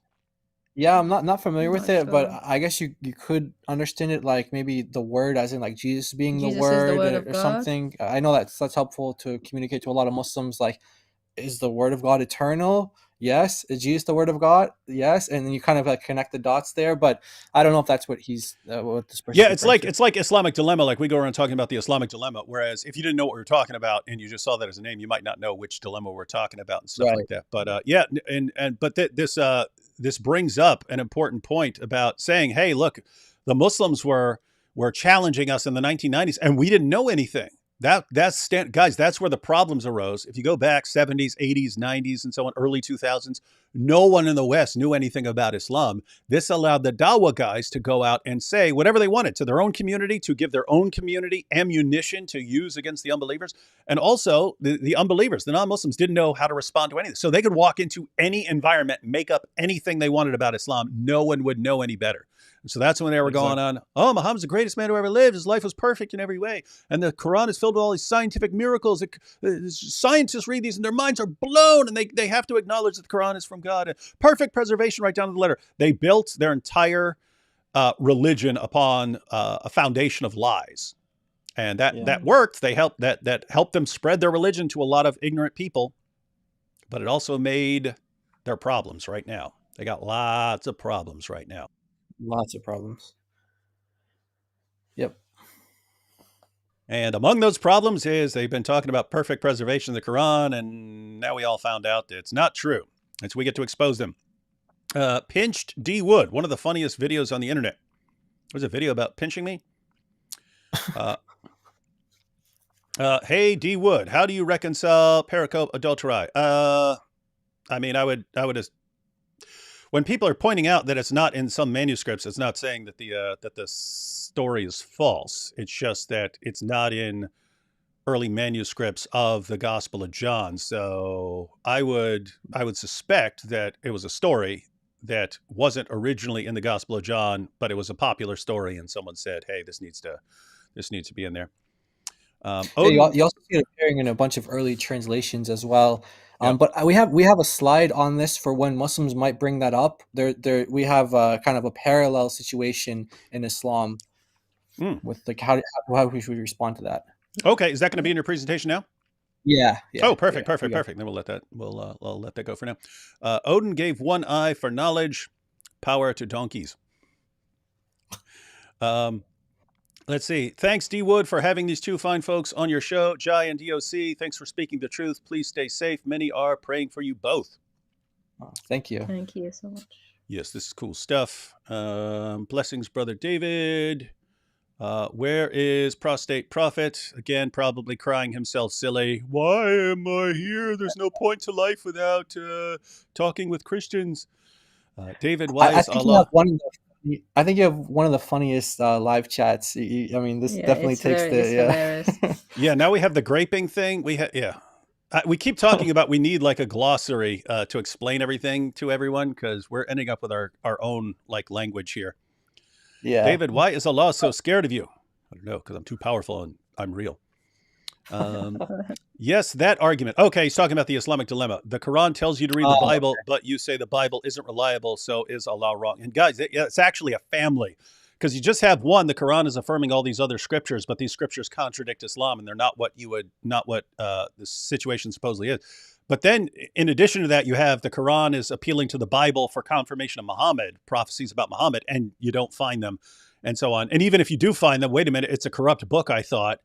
And so what are you guys doing? It's a giant mess. But yeah, this is good. So Kai here is pointing out, even in the 90s, when they didn't know a lot about Muhammad, they didn't know a lot about the Quran, just learning what the Quran said about the Bible was able to help them against the Muslims. So it's another example of something you should want to look into. And finally here, recently visited Saudi, no boycotts in support of Palestine, people always drinking Starbucks, super relaxed. It was hard to believe I was in Saudi. Yeah. Yeah, that's it's much more of a Western thing, ladies and gentlemen. Right. There's a big Dawah fight about that. Like Shamsi's taking one side and saying that Muslims shouldn't be doing this, or at least you shouldn't enforce people to do this. To the point where I don't know if you saw the clip where he ended up getting beat up by some Muslims. Yeah. Shamsi, he got jumped by some Muslims because of the things that he said. He was saying like, why do you guys want Saudi Arabia to boycott these places when he's saying like they're giving their profits to Palestine, they're doing more, whatever, that's what he was trying to argue. Mm-hmm. Yeah. Mm-hmm. It's kind of like a big civil war in the Dawah world over if you should boycott McDonald's and Starbucks and stuff. Yeah, guys. So, as far as the people flipping out here and the Dawah guys flipping out and ban this and boycott that and so on, they're basically in panic mode right now. Yeah. You guys can tie all this together. It's all connected. They're in panic mode over what they call the avalanche of apostasy. All their Dawah lies of the past are being exposed. I don't even know what their arguments are anymore. Ali Dawah says that people are going to convert because of our intolerance. Like, what is your argument? We're so intolerant. We're so intolerant. Yeah. Is that your new argument? We're so intolerant and join us. But they don't actually have any more positive confirmation that they don't have any arguments that they can give that aren't going to instantly be exposed as lies. So they're coming up with other things and they're trying everything right now, but they're realizing whatever your position, people have different positions on Israel and Palestine, whatever your position is from the perspective of a Dawah guy, how Islam is strong and is going to take over the world. How do you reconcile that with the fact that you can't deal with this one little tiny country? It's like the size of a postage stamp on a map, and you've been attacking it for decades and saying that Allah wants you to destroy it. And it doesn't even make sense given the Quran, because Allah gave Israel the two punishments. I don't know what those two punishments were, because there were three that would actually fit. And you could go to the various commentaries and we'll say there's two punishments. For those two fitnas it was the Assyrians and the Babylonians, or it was the Babylonians and the Romans, because the Assyrians conquered them, then deported a bunch of the population. The Babylonians did the same thing. The Romans did the same thing. And then you had Sheikh Yasser Qadi saying he thinks that all three of those were the original, and that the other one refers to the future when Muslims are going to drive. Because guys, keep in mind, Israel's not supposed to be there right now. It's a big problem. It's a thorn in their side. It's not supposed to be there. And so that's why they have to destroy it. The longer it's there, it's just like destroying their confidence at a time when their confidence is already being destroyed by the mass apostasy, and all their arguments come crumbling to the ground. So they're in a kind of panic mode and freaking out. And all they can come up with is boycott Starbucks. Okay, well, great. We'll see how that. We'll see if that rescues your religion. All right, let's go ahead and jump into I'm going to pull up your presentation now, guys. I'm going to take myself off the screen, and Jai and Daughter of Christ are going to learn. Well, if you have the time, learn all of this. Watch this presentation multiple times. I understand not everyone has time to learn everything. That's why I make videos like 3 Quran verses every Christian should know. I understand not every Christian has time to learn a bunch of the Quran or to even learn like 10 verses or something like that. Okay, great. That's why I make a list. Here's 3. People can learn 3. So I would say learn as much of this as you can and as fits with your schedule. Muslims are not going to get the truth from their Dawah guys. They're not going to get the truth from their scholars. If they get the truth from anyone, they have to get the truth from us. And we can only do that if we learn the truth. So here we go. All right.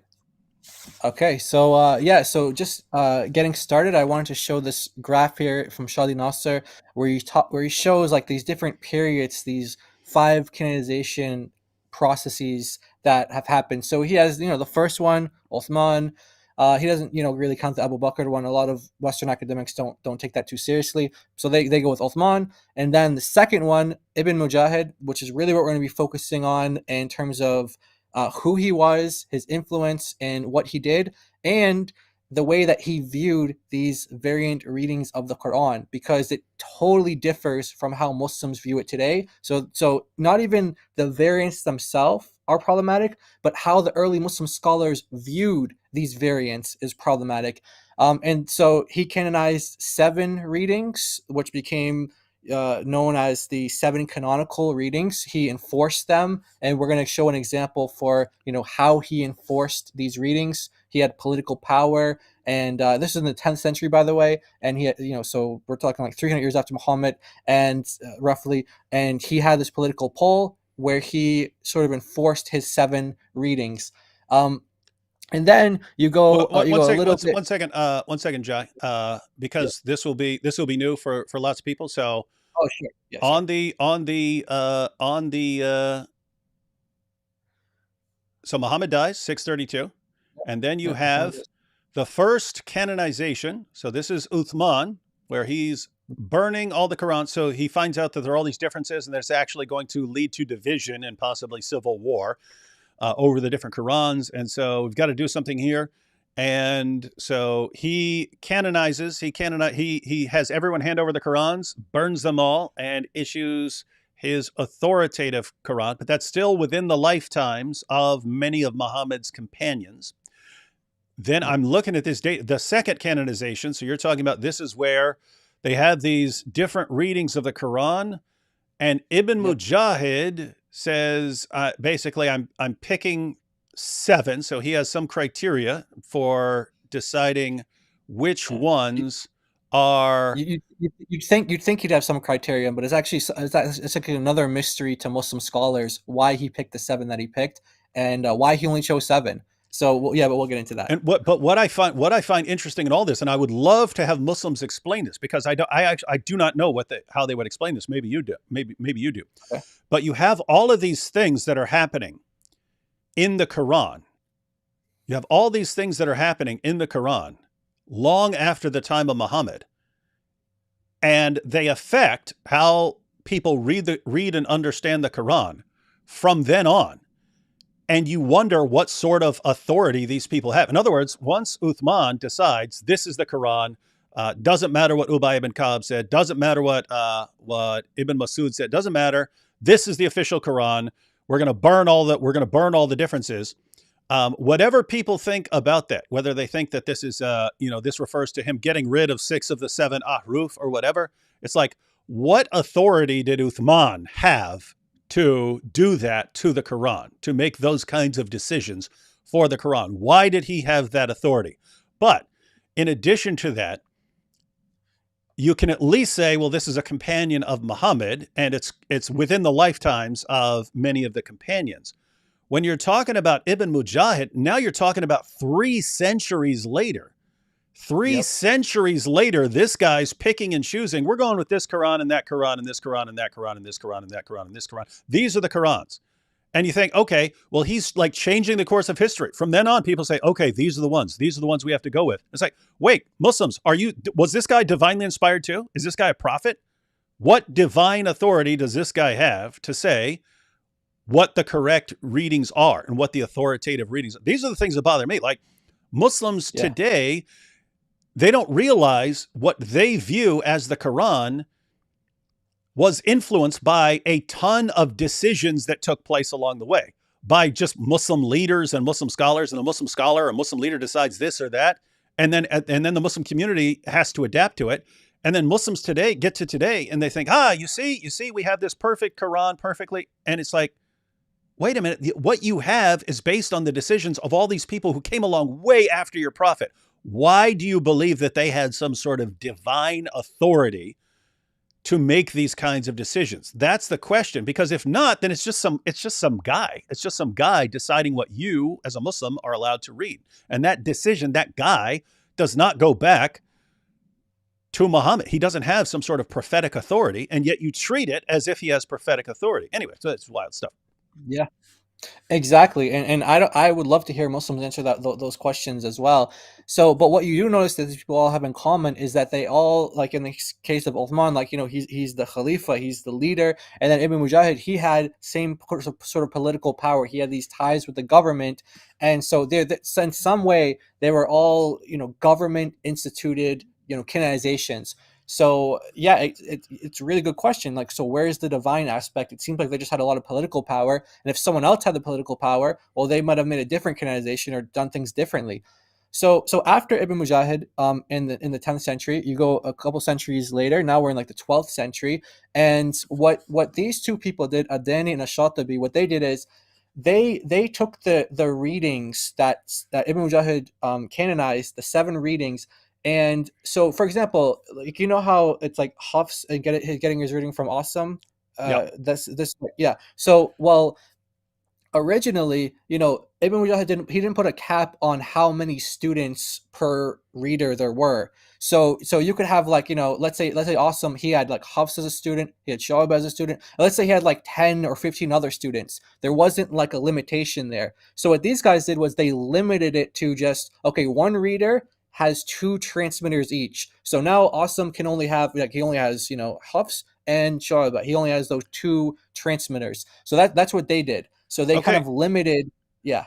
Okay. So yeah, I didn't know that. So when we look at, when you look now, and anyone can look up the 10 Qira'at, and when you look up a list, you'll see that if you have like a chart, it'll list the 10 Qira'at, and then it will list 2 names after it. You're saying that this was another decision. This was another decision that we're going to have, that each one of these is limited to 2. What do you call them? Transmitters. 2 like transmitters. Okay.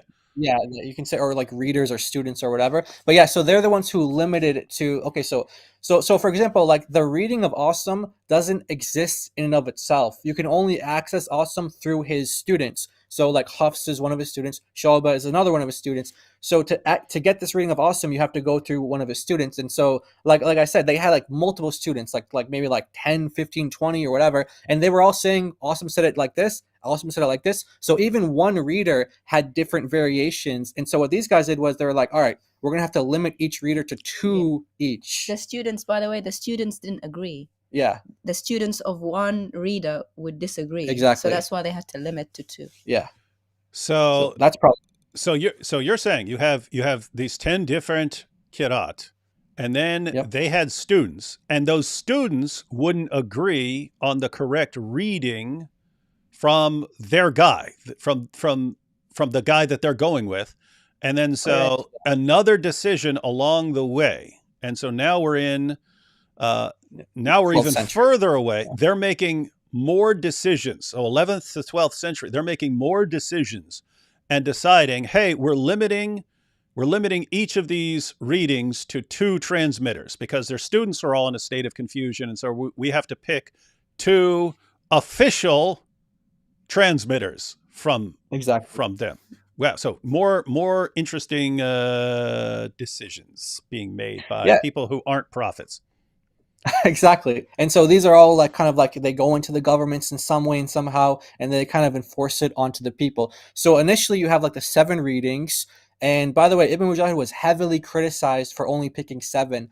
Imam al-Razi, for example, he goes after him and says, look, why did you choose only 7? Because you chose 7, you made the Muslims think that the ahruf, 7 ahruf is the 7 qira'at. So he's like, you're the one who caused this problem. So he was like saying, and he was trying to compel other Muslim scholars add more than 7, because people are going to be so confused that 7 qira'at, 7 ahruf. You can see there's you might get confused about those two.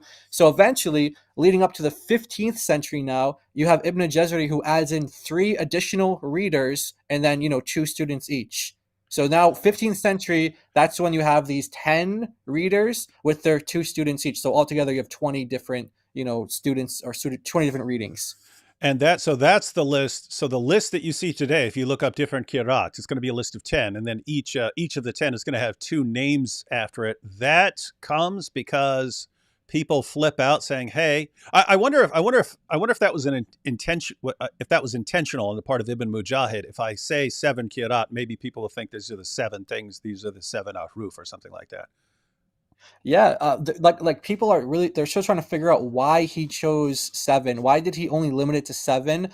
He could have chosen so much more. Like you see here, eventually in history they did add 3 more.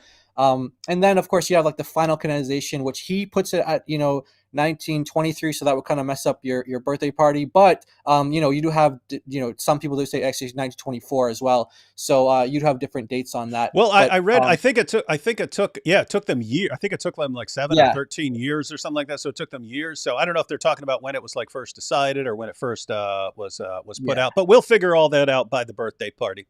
Yeah, exactly. We'll get into it. So, so now, like I said, we want to focus on Ibn Mujahid a little bit, and so we have a scholar here, Makki al-Qaisi, who's writing around the same time as Ibn Mujahid, the 10th century. By the way, a little bit about Ibn Mujahid. He was a student. I mean, there are some reports that say he was a student of al-Tabari. So he had he was kind of taught by him in certain areas. And so just kind of a side note on that. So Makki al-Qaisi says here that different Muslim scholars have noted in their books that there are more than 70 readers, like more than 70 qira'ah, who are of higher rank and more virtuous status than these 7. So the 7 that Ibn Mujahid chose, there are people saying, "Wait, we have more than 70." And these are better status and higher rank. And so this kind of gets into a little bit of their view of the different readings, because today Muslims would say, oh yeah, all these readings are divine. They're all equally inspired by God. But back then they were saying things like, well, actually we have some that are of higher rank or more virtuous. So yeah. So hang on. So he's picking the ones, and the Qurans that Muslims believe in today are descended from those ones that are selected by Ibn Mujahid, but people are pointing out, wait, we've got better ones than these ones that you're picking. That's right. Exactly. Yeah, exactly. Why find that interesting is because you had that same exact situation in early Islam when Uthman is saying, hey, everyone has to follow this version of Zayd ibn Thabit, and people like Ibn Masud are saying, what? Yeah, he was in the loins of an unbeliever when I was memorizing the Quran. How does he get to decide what the correct Quran is? And he actually told his followers, don't hand your Qurans over to this guy, hide them. And so, but it's the same situation where Muhammad gives his followers a list. Here are the people you learn the Quran from. Then Uthman goes with someone else and says, no, we're going with this guy. And the original guys are like, wait, what? You going with him? Seriously? Yeah. And so it's the same situation years later. Hey, we're going with these. Wait a minute, you're going with those. We got better people to go with. Nah, we're going with these guys. It's wild stuff. Yeah, exactly. Yeah. So by the way, and when it comes to that committee that Uthman got together, 3 of the people in the committee were his son-in-laws, and then you have Zayd, and like you mentioned, Ibn Masud actually said, well, Zayd was just like a little kid. And by the way, in the Arabic, it says he was in the backbone of his father, because they believe that the sperm is in the backbone. So he's like, he was in the backbone of a kafir, and I was learning the Quran from Muhammad. Why do you want me to take his Quran? And so you had like these his 3 son-in-laws, and then you have Zayd, who were just children during Muhammad's prophethood or prophetic, career or whatever.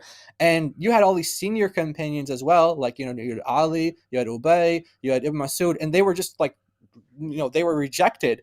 And so Ibn Masud was the only one who kind of gave that vocal objection of like, okay, I'm not going to submit to this. And by the way, everyone in Iraq, everyone here, don't conceal your Qurans, don't give it to them, where this almost caused a civil war for the early Muslims. And then you could say like Ubay and Ali, they did object to it as well, like implicitly, because they continued to read their like mushafs of the Quran. They continued to read theirs, so they didn't like outright vocally object like Ibn Masud, but they did continue to read their versions. So there is some sort of implicit objection there. And by the way, I mean, think about it. It's just learning that that's exactly what you read straight out of the hadiths. That's exactly what you read straight out of the hadiths. Even knowing that should have given Muslims a clue that there's a problem going on here, that there's a problem. Because when Zayd ibn Thabit it was originally told by Abu Bakr, hey, compile the Quran. And when he says it would have been easier if he had told me to move a mountain. If the standard narrative about what happened back then were true, that you had all these companions, you had so many companions, hundreds of companions, they all had the Quran perfectly memorized and so on. If you told someone write the Quran, it's okay, you've got a lot of writing to do, but other than that, not too hard. I'm gonna have to write something down. It's shorter than the New Testament. It's not too bad, but you could pick any two of these companions, sit down, and they're gonna recite it. And you're gonna write it down. That should have, that's some work, but that's not like moving a mountain work. He considered it a total nightmare to try and compile the Quran. And then you have the burning of the Qurans, and then you have disputes among Muhammad's closest companions. And then, like, how does Uthman have the authority to decide who's going to be the guy who compiles the official Quran? What authority does he have to overrule Muhammad, who says, hey, learn it from Ubay ibn Ka'b and from Ibn Masud and so on? There are all these problems, and it's right there at the beginning. And so what you're pointing out in this presentation, these problems never seem to go. It just seems like there's a problem after a problem after a problem, and another guy who makes a decision after another guy who makes a decision after another guy who makes a decision after another guy. And then we get down to our time, and Muslims think that this is all, there's no confusion at all, and it all makes perfect sense going back to the time of Muhammad. It's this is crazy. This is insane. Yeah, it's really crazy, and so we're going to get into specific examples after this, but I just wanted just a little bit more on Ibn Mujahid. Sort of like this is a snippet from Shah Nasser's book, one of his book, The Canonization of the Quran, or the Second Canonization of the Quran, page 141. I'm not going to read the whole thing here, but just to kind of highlight some points. There was a kind of like, this is like kind of a microcosm of what was happening to Muslims who are disagreeing with Ibn Mujahid. So there are two famous cases, but we're just going to use one just to kind of showcase what was going on. So this guy called Ibn Shanabuth, he didn't accept the seven ruling, like the seven Qurans, like the seven readings that Ibn Mujahid said, because he said that he had access to the Qurans of Ibn Masud and of Ubay. So he's like, I have access to their Qurans, I'm going to keep reading their Qurans. Eventually what ended up happening was Ibn Mujahid brought him to a judge. He was flogged, he was forced to repent, and then they made him swear that he would repent and adhere to these seven readings. So this is kind of like the political power that these guys had, and how they would enforce these readings. So here's our seven readings. You disagree? You're going to keep reading your other readings? Okay, well, we're going to send you to prison, or we're going to whip you, or we're going to do all these other things. Wait. So he didn't just say, we'll sit down and we'll show you the evidence that you got some problems here. He didn't do that. It's hey, you have your arguments, and what are we going to do? So guys, just notice the pattern here, guys. The pattern here is always like cover up the reality, however it's done. So Muhammad gets called out for, wait a minute, why are people reciting the Quran differently? They all heard it from you, and it's different. Oh, that's the different ahruf. Allah revealed it in all these ways.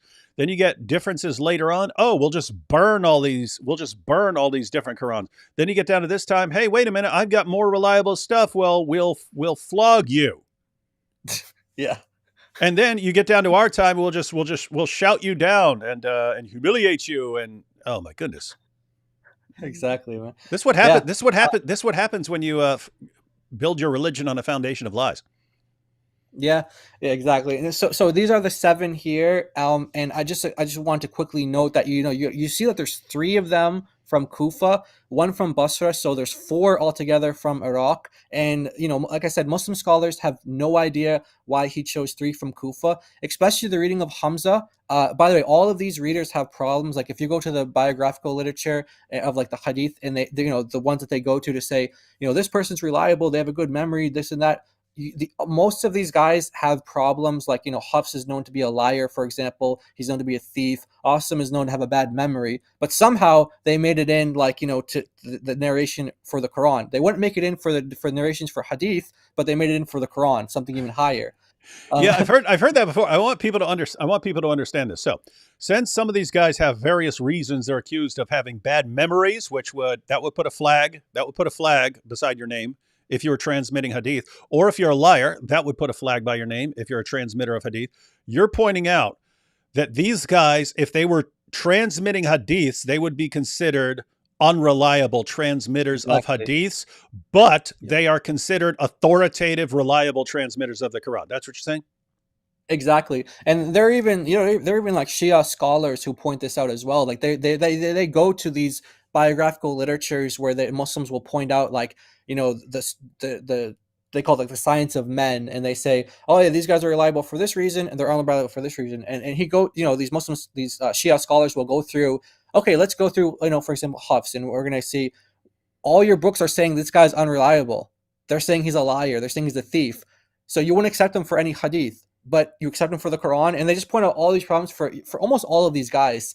Like Hamza is a really interesting case because many Muslim scholars consider this reading like to be like grammatically incorrect. It was like a horrible reading. They don't want to pray behind this guy, but somehow he made it in there because Ibn Mujahid canonized him to be in this list. But earlier, Muslims were like, no, we don't accept this guy. We don't like him, and he's actually a terrible reading. But now Muslims today are forced to say, oh, this is actually all inspired, all from God. This is amazing stuff. So when we go to how did Ibn Mujahid view these variant Qurans, he begins his book, the book here. His book is called Kitab al-Sab'a fi al-Qira'at, which means the book of the 7 readings. So he actually wrote a book about the 7 readings, and he said that he started out by saying people differed. Yeah. Just like anything in Islam. He said people differed in qira'at of the Quran, just the same way they differed in legal rulings and in narrations of the companions and their immediate followers. And he goes on to say, like, this is a mercy for the Muslims and all this stuff. But we just want to point this out to say the way he viewed variant readings is like how you would view different legal rulings. So you could probably think of a ton of different, like, maybe like the Maliki, like, or even like the apostates. Some of them say, okay, you have 3 days to repent. Some of them say, no, you have to get killed immediately. They wouldn't say necessarily that each of those rulings are divinely inspired, but that's just kind of their interpretation and their school of thought. That's how they would apply the law. So he's saying, like, just like you differ in laws and like your interpretation of what the Sharia is, well, that's also how these guys differ in their readings. And also how you guys have different hadith and different transmitters, you have differences there. Well, that's also how these guys differed in their reading of the Quran. So he wasn't saying things like, oh yeah, these are all inspired by God and these all came down and they're all divinely revealed. He's saying, no, they're kind of just like differences like you'd have in legal differences. And this is, the thing that keeps jumping out to me is how eerily similar this is to things that happened in the 1st century of Islam. People differed in the reading. That's exactly what was said in the hadith from Bukhari, where it's brought to Uthman that people are reciting the Quran differently and he needs to do something about it. It's like, what, yeah. you guys keep doing the same thing. Oh, people have all these differences. We can't actually make a case for this particular thing being the most accurate and reliable and to the exclusion of all others. So let's just pick something and enforce it and pretend that we're united on this. Exactly. So we're going to show a little bit about how he viewed the variant readings in some more detail, like in his book about the 7 readings.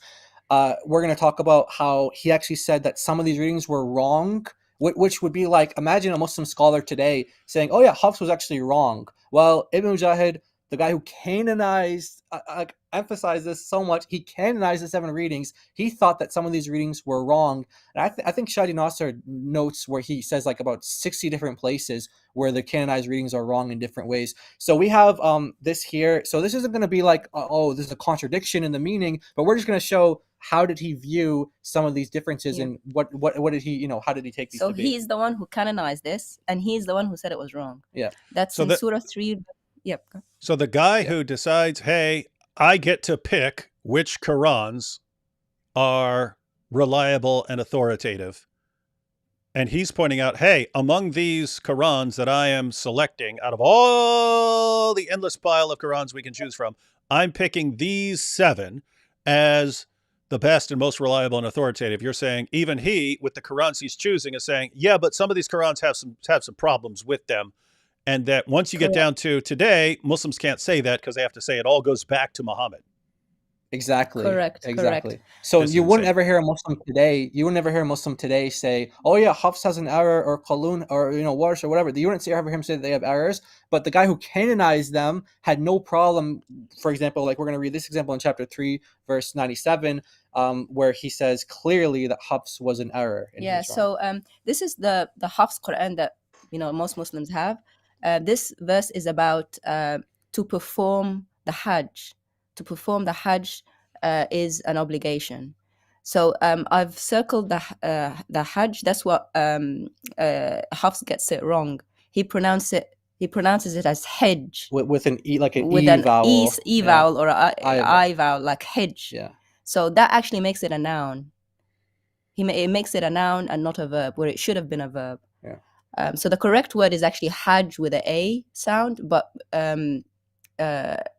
Hafs actually says it with an E sound. So we have one second. So the Hafs Quran. That's basically if people grab a copy of if people go to a bookstore and grab a copy of the Quran in Arabic, chances are they're getting Hafs, right? Yeah. So if they were grabbing like a Yusuf Ali just Quran off the shelf or something like that, they're getting the Hafs Quran. And so this is one of the, even though Hafs was considered a liar for various reasons and would have been considered an unreliable transmitter of hadith, since Ibn Mujahid said, actually, we're sticking with these 7, and he puts Hafs on the list, that makes Hafs one of the authoritative readings. But you're pointing out, even according to Ibn Mujahid, the Hafs Quran has problems. So you're saying this is a problem according to Ibn Mujahid himself. Ibn Mujahid is saying, hey, Hafs has some problems. Here's a problem where something is wrong.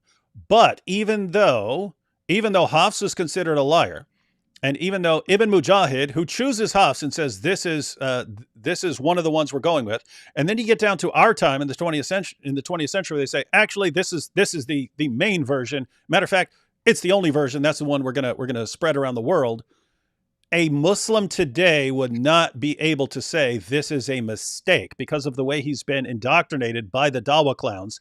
He wouldn't be able to say that Hafs the liar got something wrong, even according to the guy who chose Hafs and selected Hafs as an authoritative reading. Even he said there are problems, but your average Muslim today could not say that this is a problem.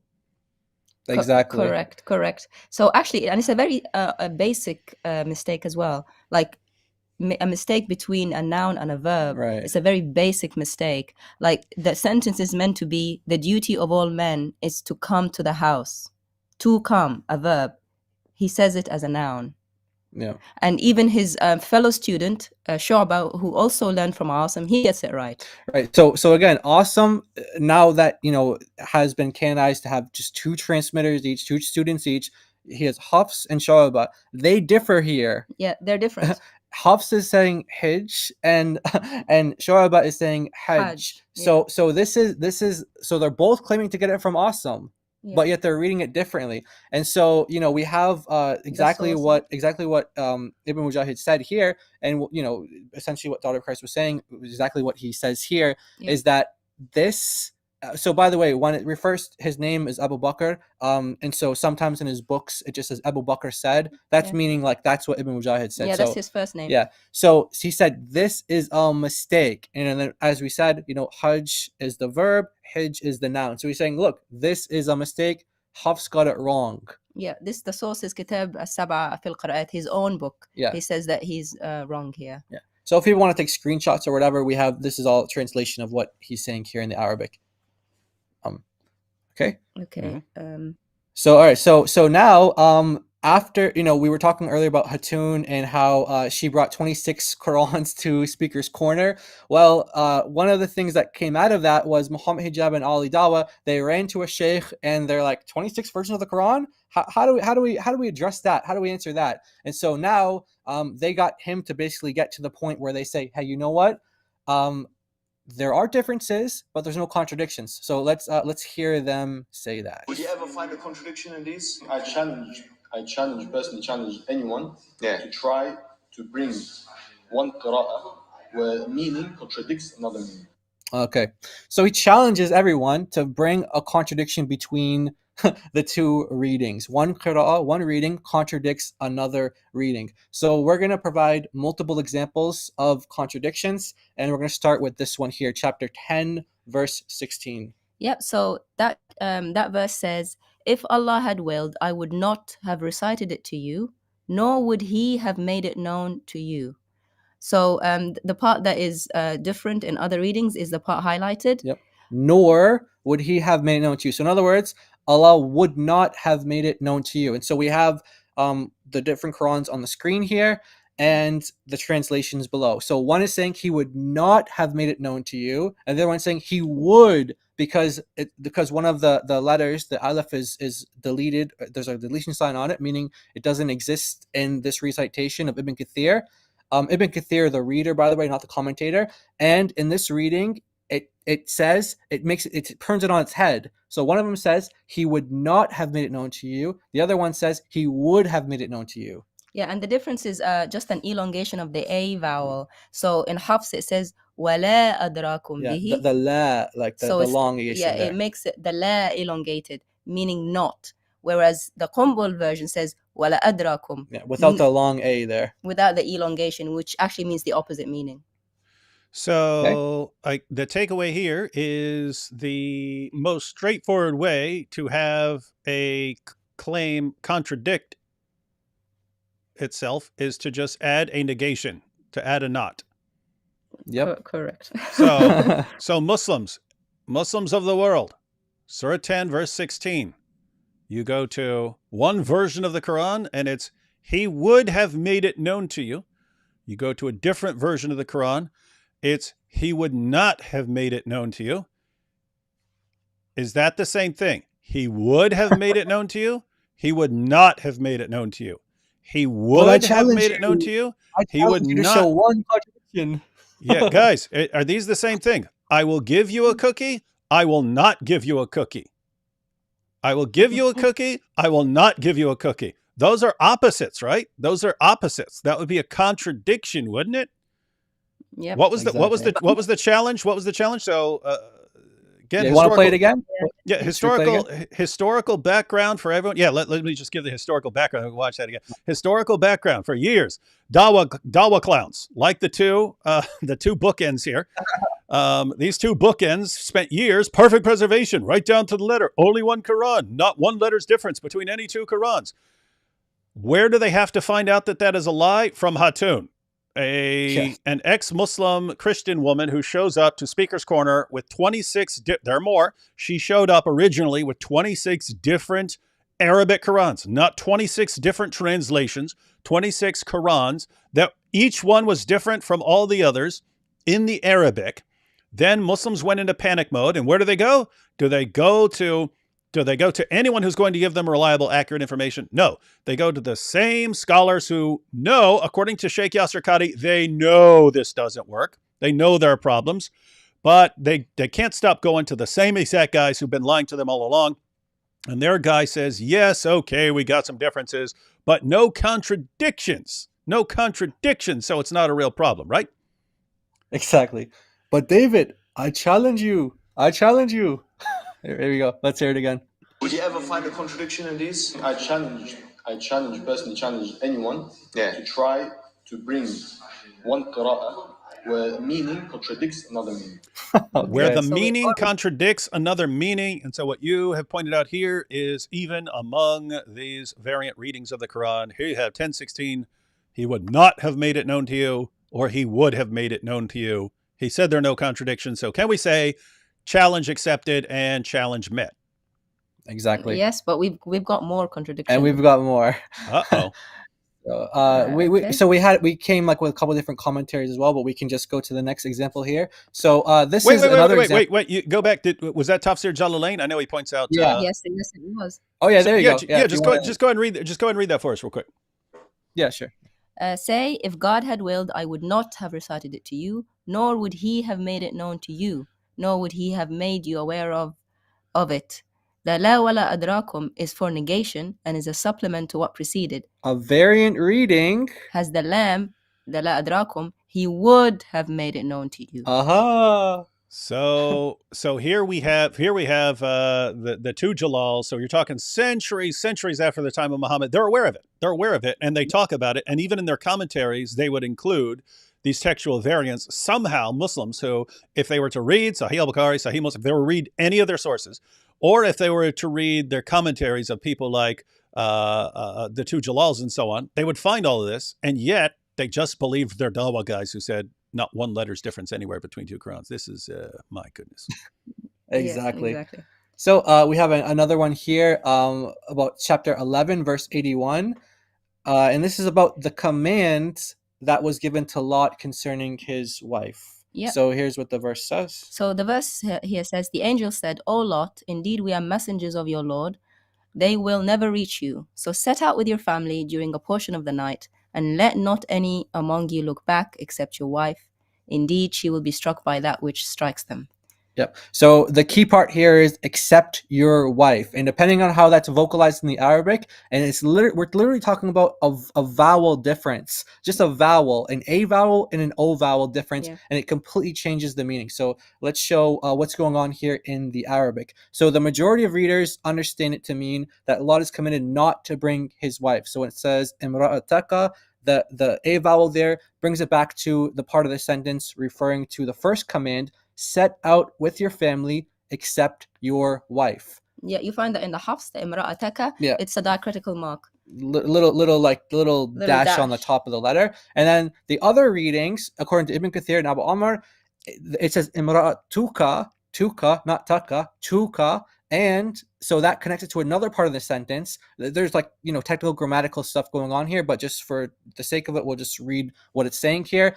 And it says, and not let any among you turn back or look back except your wife. So the except your wife is going back to another part in the sentence. And I don't know why I have you also. Can you go back to that? Because this one I've actually heard about before and I've talked about. I think the letter's difference there changes the case of that little accept your wife, and so the different case and the accusative case. So it changes. So there's a difference in whether it's the letter changes it from whether it's a nominative to an accusative, and the nominative or the accusative change what it's modifying. So so it's basically having the different cases. If it's one case, then accept your wife refers to setting out with your family. It's setting out with your family except your wife, meaning your wife is left at home. Your wife is left at home.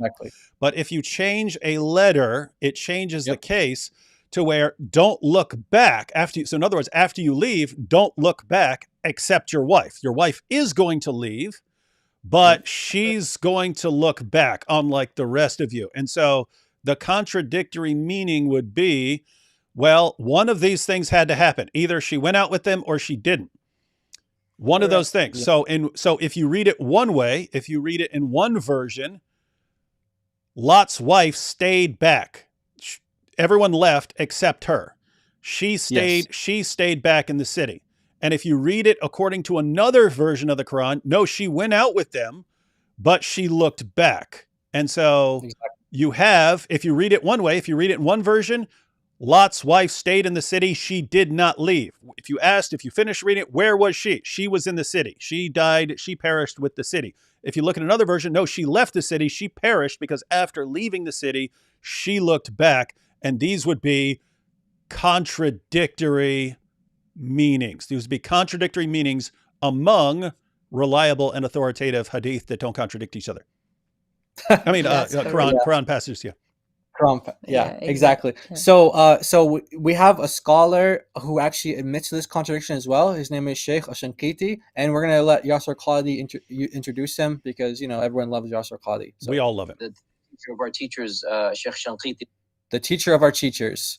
Oops, let's hear it one more time. The teacher of our teachers, Sheikh Shankiti. Okay, let's see the teacher of his teachers. What he says here. So he's a 20th century. He's taught someone big notable scholars like Bin Baz, like the Mufti of Saudi Arabia, Al-Uthaymin, big scholars, big names. And so like Yasser Qadi says, he's the teacher of their teachers. And so he actually admits in his book here. In some of his gatherings that were written down, that there is a contradiction. Yeah. So in the first paragraph, he explains it how you the grammatical, like how you explained it, David, the accusative and the nominative. Yeah. And then in the second paragraph, he says there is a contradiction. Muta'arid is the word in Arabic, which actually means contradiction, clashing, incoherent. Yeah. They're not harmonious. Yeah, inharmonious, exclusive to each other. Because of one command saying she should leave with the family and the other command saying she should be left behind. And that's what he literally says at the end here. He says one of them says that one of them indicates that she is going to travel. The other one says she's not going to travel. So he explicitly calls it a contradiction. So this is a Muslim scholar, more modern as well, like 20th century. Like Yasser Qadi said, he's the teacher of their teachers. And he's admitting that, yes, this is a contradiction between these two in this example here. So we can say that the challenge of finding guys, I understand that this would be new information for some people. So we want people to get the main idea. Yeah. For many years, the claim was perfect preservation. There are no differences. You could never, and if you could spend your entire life looking, you would never find two Qurans that differ in even one letter. That claim was completely, utterly, totally false. It was only made as a claim because the Dawah clowns realized that people in the West don't know anything and they can make things up. And they understood that your average Muslim doesn't know anything about the history of the Quran, so they can make things up to give them a kind of false confidence in the Quran. When that claim started to be exposed by showing that there are different versions of the Quran, the response came, but these somehow all go back to Muhammad and they complement each other. They're giving you a deeper understanding with the different readings and they don't contradict each other. So we just saw Muhammad Hijab and Ali Dawah going to a scholar. How do we account for these differences? But they don't contradict each other. And here you have a Muslim scholar. We got a contradiction right here. Right. Exactly. So guys, anyway, the point is Muslims of the world, if you actually believe that Ibn Mujahid and the later canonizers and so on, if you believe, matter of fact, if you believe this would be closer to what Sheikh Yasser Qadi means by the standard narrative. The standard narrative meaning that you can account for the differences among these authoritative versions of the Quran by saying that they somehow all go back to Muhammad. They all go back to Allah. Allah revealed them somehow and they're all reliable and authoritative. Do you believe that from all eternity, Allah, in his giant Frankenstein Quran, which he has in Paris, it's a jumble of all the Qurans put together, like a Frankenstein monster, this Frankenstein Quran that Allah has in paradise within, that this Quran contradicts itself because it contains somehow all these different versions, and there are contradictions. So when you go to one part of Allah's eternal Quran, and it says that Lot's wife stayed back. She did not leave the city. And you go to a different part of Allah's eternal Quran. It says, no, she did leave. She definitely left the city. And then she looked back. Do you believe that Allah's eternal Quran contradicts itself like this? Because if the answer is no, congratulations, you agree with Sheikh Yasser Qadi that the standard narrative has holes in it. And you should therefore reject all these Dawah clowns who tell you otherwise. because they're Exactly. saying no, but these different versions don't contradict each other. Yes, they indisputably 100% absolutely do contradict each other. So you need a different explanation. You're not going to get one if you just keep mindlessly agreeing with everything the latest Dawah guy tells you. Yeah, and by the way, we love, exactly how you said. We love how you think as well, because you thought of exactly what's going to come. Muhammad Hijab and Ali Dawah, they asked the Sheikh that very question: which one is in the preserved tablet? And we'll get the answer to that at the end of the presentation. Oh, nice. So I love where your mind was going with that. Yeah. So all right. So here's another example here. Chapter 17, verse 102. So here the pronoun changes. Yeah. So you don't actually know who's speaking to who, or who's who has this knowledge, who the statement applies to. So in other words, so the verse says, in this reading of it, like Hafs, most majority readings, it will say, Moses said, you have already known. So Moses speaking to Pharaoh here, you have already known that none has sent down these signs except the Lord of the heavens and the earth as evidence. And indeed, I think, O Pharaoh, that you are destroyed. So Moses is saying to Pharaoh, you have known, and based on this knowledge, this is like, the evidence for basically why he should be destroyed. So you go to other readings. We have Al-Jalalain here, and it says a variance. So instead of alimta, you is alimtu, I. So Moses is saying I knew. So one of the readings says Pharaoh, you knew, etc., etc., and then the other one says Moses says to Pharaoh, I Moses, I knew. Yeah, so it's a pronoun difference. It's a pronoun difference. So this obviously, if you think about it, if this is the conversation happening, and this is supposed to be that's exactly what I was thinking right there. Wait, this is not. You can't say this is. So I would at least grant the possibility that Allah could reveal a command or something like that in one way and reveal it in another way, and that there could be these multiple meanings and that they could complement each other. But this isn't Allah saying something and I'm going to say it in multiple ways. This is Allah saying what Moses said in history. And you have different readings. So unless Muslims want to claim that Moses said this to Pharaoh and then paused and said, matter of fact, let me say that a completely different way. That means something totally different. Let me say it to you in this other way. Unless they want to believe that Moses is actually saying words and then pausing and then rephrasing it, and that these somehow end up as the same verse of the Quran in multiple variations, it doesn't work. You're not working. Yeah. The explanation's not working. And by the way, this is another example of just like literally a vowel difference. So I had a Muslim tell me once when I brought this up, he's like, well, how do you know Moses didn't say both things? Like he said the exact identical thing once, the exact identical thing again, except instead of saying like, I knew, you knew. And so again, we just have to get back to the question we were asking earlier. What's more likely, that you have a scribe writing like alimta and then another one writing alimtu, like just literally one little squiggle difference, or that actually this happened two different times and everything was identical, every single word, every single syllable was identical except for this one verb, I knew, you knew. Okay. Yeah. There's a comment in the chat that says multiverse confirmed. In other words, there's like multiple universes where one time Moses says one thing and another time he says something else. Yeah. Okay. So this one here, this one is not really meant to be a contradiction in as much as just like a problematic verse, and Muslims had problems understanding this. So it's the same kind of thing here. The vowel is changing at the end of the word. So the verse here is talking about who was surprised. Again, it's a pronoun difference. Yeah. So here it says, you, O Muhammad, wondered. Ajibta, while they mock. Okay. The difference is ajibtu, it makes it I wondered or I am amazed. And it means that Allah is amazed, which is a theological problem. Yes.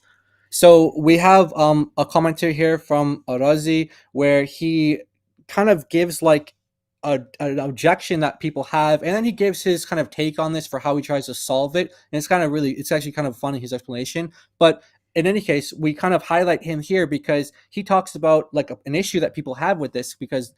So in other words, we have one reading says, Muhammad, you were surprised. Another reading says, Allah, I was surprised. And so they're like, okay, this reading with the Dhamma, which is like the Allah was surprised, they're like, you're attributing to Allah something that's impossible, because surprise only occurs in a state of ignorance. And so this is a problem that Muslims have, and you have different commentaries who, we were reading another commentary earlier, we didn't include it in here though, where one of the readers, one of the Muslim scholars or jurists or whoever, I think it was a scholar of Islam, he said something to the effect of, you know what, it's impossible to attribute ignorance to Allah, so this reading is impossible, it doesn't work.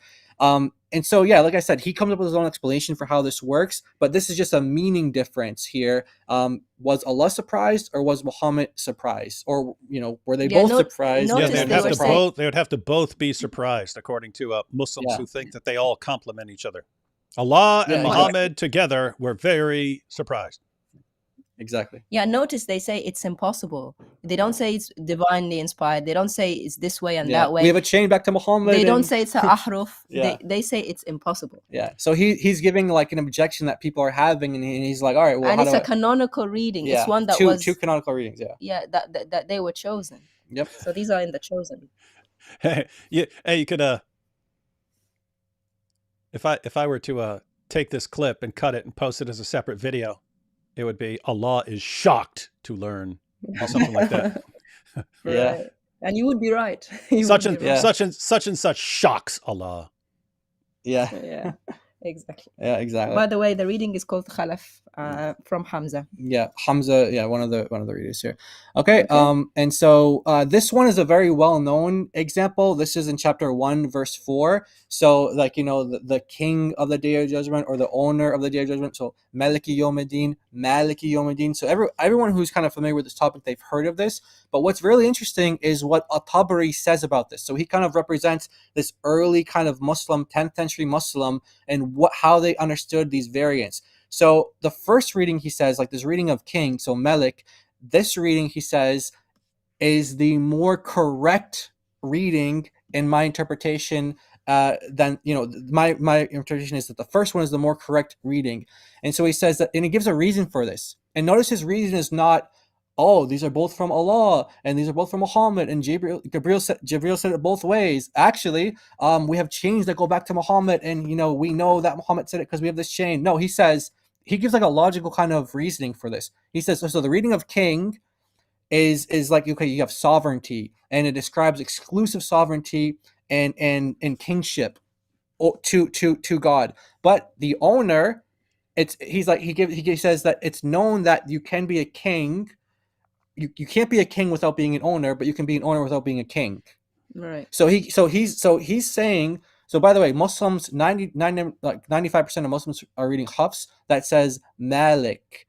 At-Tabari is saying that's the inferior reading. So it'd be like, Muslims want us to believe that these are all divinely inspired, and that these all kind of are all equally inspired here. Well, if At-Tabari believed that would be like the equivalent of a Christian saying, Mark 1:1 is more correct than John 1:1. No, you wouldn't ever say that as a Christian, because the Bible is inspired by God, all equally inspired. It's not like one part's more inspired than the other part. But here, At-Tabari is saying, actually, this one is more correct. So we just want to kind of highlight how early Muslim scholars took these variants, and they weren't saying, oh, these all came from Allah. Actually, they would argue based on kind of their logical reasons, like you can be a king.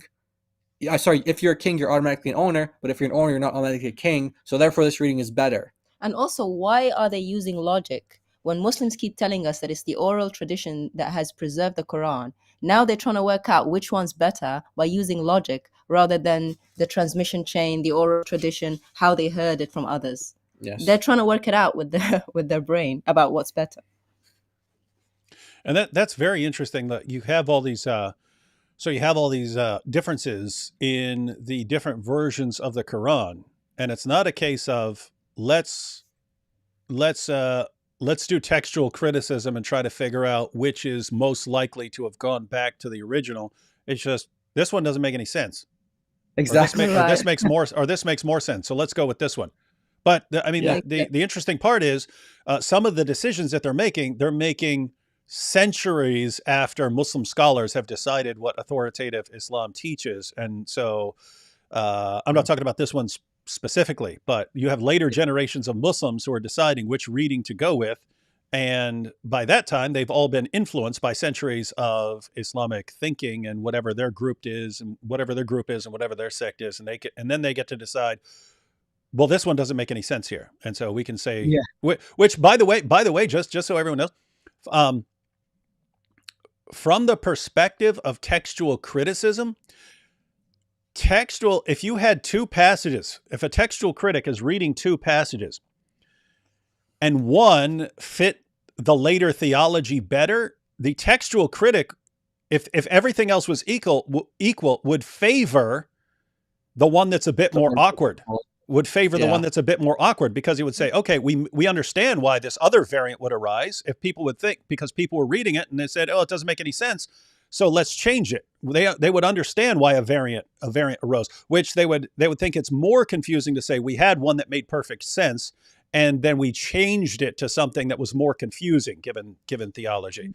And so it's actually the reverse. But you have here guys just saying, okay, this makes no sense. It makes no sense to say it this way. Yeah, right. Exactly. And so Al-Tabari, because he lived in a time, a little like he was contemporary to Ibn Mujahid, like we mentioned earlier. There are some reports that say Ibn Mujahid was one of Al-Tabari's students, but he was living in a period before these 7 readings were canonized. So Al-Tabari himself, he actually had his own book of 20 readings, but that has been lost to history. But he references it throughout his commentary. So he had his own canonization, like his 20 readings that he accepted, and he gave whatever. We don't really know what it says because it doesn't, we don't have it anymore, but he references it throughout other works that he has. And so what's interesting is that what later became the 7 canonical, and then eventually like the 10 canonical, 15th century, 10 canonical, and then the true transmitters for each reader, he actually rejects a number of these what later became canonical readings. And he gives multiple reasons, like, oh, this one's grammatically awkward, or this one doesn't make sense, or this one is not really that well known. But later on, these ones became, canonized, and Muslims are like, oh, these are all divinely inspired. Well, Al-Tabari didn't think that. He didn't know that. Well, it's also interesting because textual critics, if they saw one version is awkwardly worded and the other one is smooth, they would actually favor if everything else is equal. And if they had other reasons to factor in, then that would be one thing. But if they had just two versions, if they had a textual variant, and one was more awkwardly worded than the other, they would say, well, the awkwardly worded version probably goes back to the original, because it would make more sense for a later scribe to say, let me smooth this over, than it would be for a later scribe to say, well, let me make this a bit more awkward sounding. Exactly. So it's just interesting. It's just interesting that they're doing things the opposite way sometime from the way a textual critic would do them. Yeah, exactly. Excellent point. Yeah, I mean, that's a great parallel to kind of think about how to think about these things and like textual criticism. And so here's one that's also kind of well known as well, but we want to kind of show how these 2 extra chapters that were attributed to Ubay, he had in his Mus'haf, were actually not just him, but there's multiple companions that had these 2 extra chapters. So this is what I was referring to earlier. Well, like when a Muslim brings up, like, the woman caught in adultery, or they bring up like the ending of Mark, or like 1 John 5:7, and they want to debate you about that. Well, okay, give them your answer, give them your position on it, but then say this to them. Okay, so you have some Qurans that have like 111 chapters. Some of them have 114. Then some of them have 116, and so you have like 5 disputed chapters in the Quran. 5 disputed chapters. And so these are 2 of them here. So some companions accepted them, and some of them took them away and didn't, accept them. So these are 2 small surahs that don't appear in the Quran today, the Hafs Quran.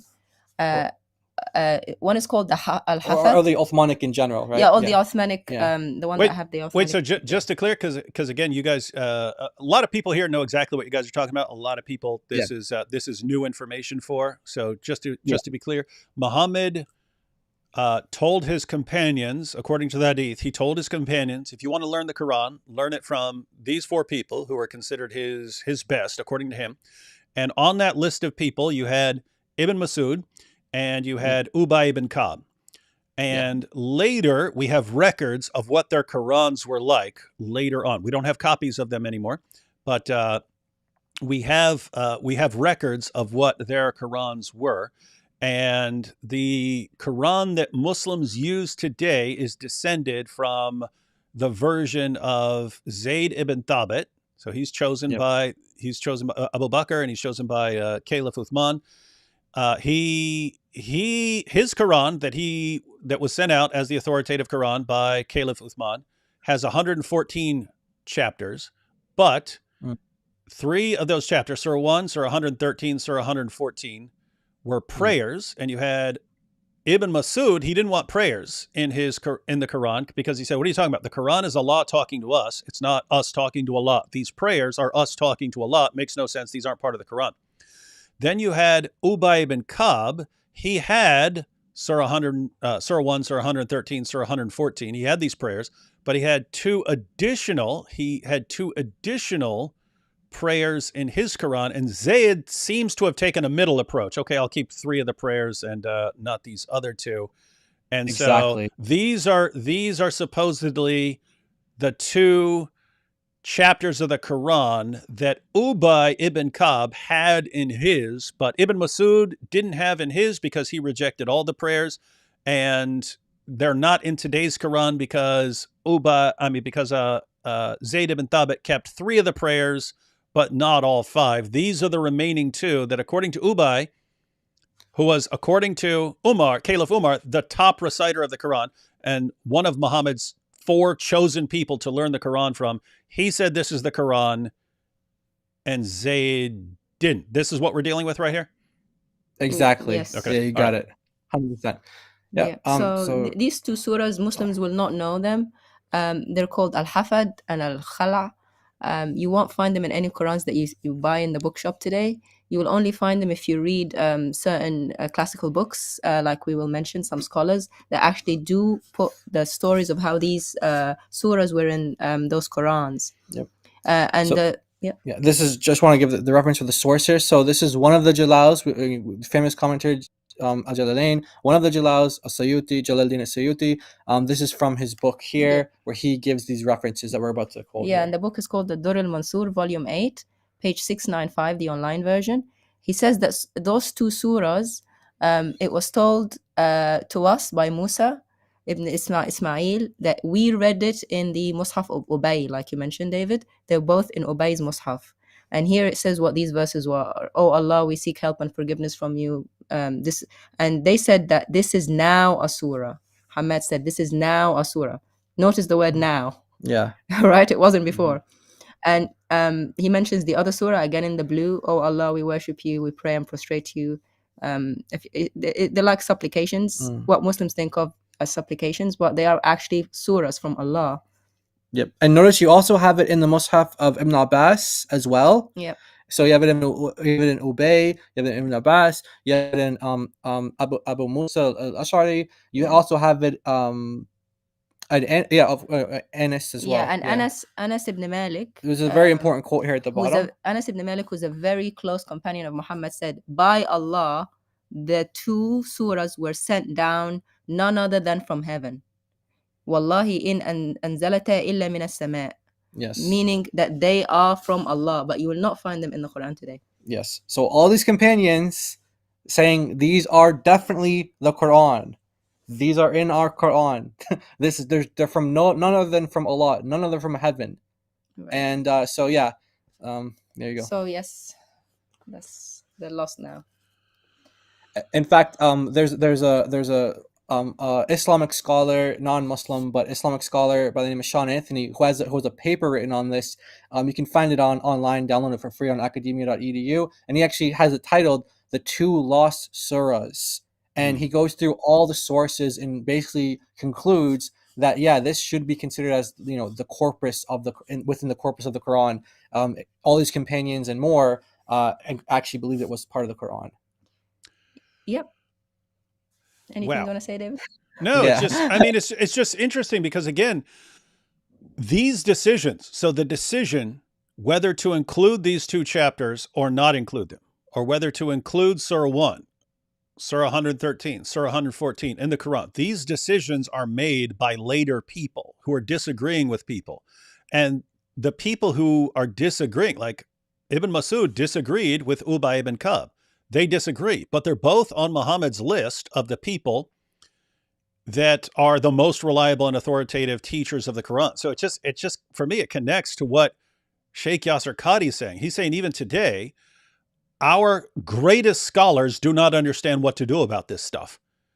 And what do? You go back to the original companions of Muhammad. They didn't know what to do about this stuff. And the ultimate decision is just, well, who's in charge? Oh, Uthman? Uthman's in charge? Okay, Uthman's in charge. Okay, Uthman, you need to figure out something to do about this. Oh, okay, well, I'll just burn all the Qurans and put out an authoritative one.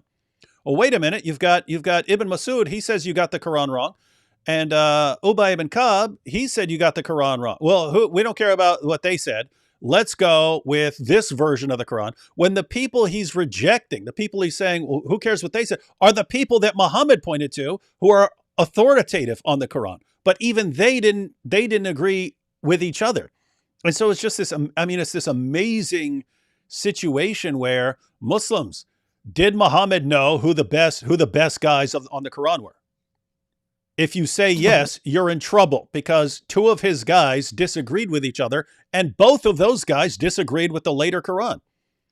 Yep. So the point is there's no coherent position you can have that makes this all reliable and makes it all make sense. There is no position, which is why Sheikh Yasser Qadhi said, do not let people know about this stuff. You have to keep this stuff away. Exactly. And these two chapters that you guys just pointed out. Guys, this is the same Ubay ibn Ka'b that Sheikh Yasser Qadhi was talking about when he said, once he saw Muhammad claiming that the Quran was revealed in all these different ways and only saw it after the companions started noticing differences. And then Muhammad said, it was revealed in 7 different ways. And then he starts having doubts about Islam. That's this guy. It's the same guy. And by the way, these are actually called surahs as well. So Muslims who say, "Oh no, these are just prayers," there's no prayer called surah so and so, surah so and so. That's why we've highlighted the companion Hamad saying this is a surah. Yeah. So that's one of the arguments that Sean Anthony uses in his article to show you don't have prayers being called surah so and so, surah so and so. So the fact that they were called surahs means that they actually did believe that these were the Quran. Now, some Muslims will say that, hey, these were the Quran, but they were just abrogated later on, and Ubay didn't know that, so he included them in his Mus'haf. So you have all different kind of excuses, but the point is that you had all these different Qurans from among the companions. But that doesn't work. The abrogation excuse doesn't work because that's another ad hoc excuse. Abrogation has to happen from Allah and Muhammad. You can't abrogate after he's dead. Exactly. Companions can't abrogate verses after Muhammad's dead. Yeah. Because it needs to come from Allah, right? That's my take on it. So actually, it doesn't stop there. If you read a little bit more in the same volume, there is actually something called al-Qunut, verses that are no longer in the Quran today. Abdul Aziz ibn Marwan, the brother of the caliph at the time, Abdul Malik ibn Marwan, his brother Abdul Aziz, Muhammad ibn Nasr from Yazid, he said, Abdul Aziz ibn Marwan sent to Abdullah ibn Zurair, saying to him, by Allah, I see you are averse. I do not see you reading the Quran. He said, yes, by Allah, I read the Quran, and I read of it what you do not read of it. I read of it what you do not read of it. So Abdul Aziz said to him, what is it that I do not read of the Quran? And he said, Al-Qunut. And Ali ibn Abi Talib, Muhammad's cousin, told me it's from the Quran. And if you have a look at the verses of the Qunut, which we've got in the red box here, these verses are not in the Quran today. They are called a supplication or a dua. And we have it translated here on the bottom. We have it translated if you want to. It's, oh Allah, we worship you, we pray. Go ahead, read it. Yeah, go ahead. It says, oh Allah, we worship you, we pray and prostrate to you and seek you earnestly. We hope for you, your mercy, and fear your torture. Indeed, your torture will befall the disbelievers. These are the verses that are there. So this was considered part of the Quran according to some companions, like Ali, for example. Yes. So that's from Ali, Muhammad's cousin, and he heard it from Muhammad, and now it's not in the Quran. And also notice that another companion called Abu Abdurrahman al-Sulami, Yeah. He used to recite those verses to Muslims, and he said that Ibn Mas'ud, one of the people that you mentioned, David, Yeah. who Muhammad said to get the Quran from, he says that he heard it from Muhammad. Exactly. So Abu Abdurrahman as-Sulami heard it from Ibn Mas'ud, who heard it from Muhammad. And Abu Abdurrahman is a very important figure because he's in the chain for Hafs. So in the chain, it goes Hafs, it goes Asim, Abu Abdurrahman, and then it goes to the companion, it goes to Uthman, Ali, Zayd, Ubay, and then to Muhammad. So that's he's in this chain, and yet he differed with Hafs on what the Quran actually consists of. Yeah, so if you open the Quran, you see this, some of the Qurans today, the Hafs, you see this chain here. They're crazy. They put this guy's name in the chain, Abi Abdurrahman, and then you read about him. He was reading completely different verses that are not in the Quran today. Yeah. So just to be clear on what you just said, so if people were to do what the version of Isnad criticism with the Quran that similar to what they do with the Hadith, you want, hey, where's this coming from? Show us the names of who's getting what from who. So it's Hafs, he's getting it from Asim.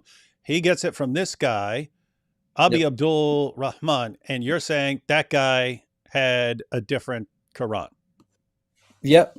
And also what's also interesting as well, and maybe we can come back another time to talk about this kind of chain of narration mess, because it's a huge problem. We can give all the references for Hafs being a liar and all that stuff. But just kind of a note on this, it says that Abu Abdurrahman learned it from Uthman, Ali, Zayd, and Ubay. But there's a hadith that's authentic that says he didn't learn the Quran from Ali.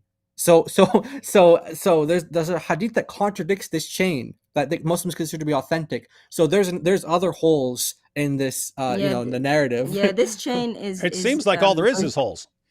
Yeah, exactly. I mean, even if you go by one way, you find holes. You go another way, you find holes. Yeah, this guy recited, and he was teaching people these verses as of the Quran. That he was telling them this is the Quran. Yeah, and we don't find those verses today in the Quran. This just looks like a giant mess. Yeah, absolutely. It is. It looks like a huge giant mess. And guys, you can see, everyone watching, do you understand now why Sheikh Yasser Qadi is, don't stop talking about this. Stop talking about this right now. All it's going to lead to is doubts. And Muhammad Ajam, no, we have to clarify it, get to the bottom of this.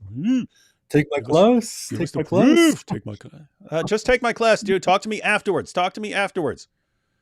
This is a huge, giant mess, especially for anyone who's claiming like perfect preservation right down to just imagine you've just gone through some examples, but Muhammad's companions couldn't agree on what's supposed to be in the Quran. You go to one guy, it's 111 chapters. You go to another guy, it's 116. You go to the one that became authoritative, it's 114. You've got Muhammad saying that there are these different aruf. It's revealed in these different ways. Okay, let's burn everything, cover up all the differences. That's what Caliph Uthman did. We're going to burn them all. Yet they end up, even after that, with all these differences. Sometimes, and you end up with lots of differences. And then you get some guy who comes along and says, actually, I'm going to pick these 7.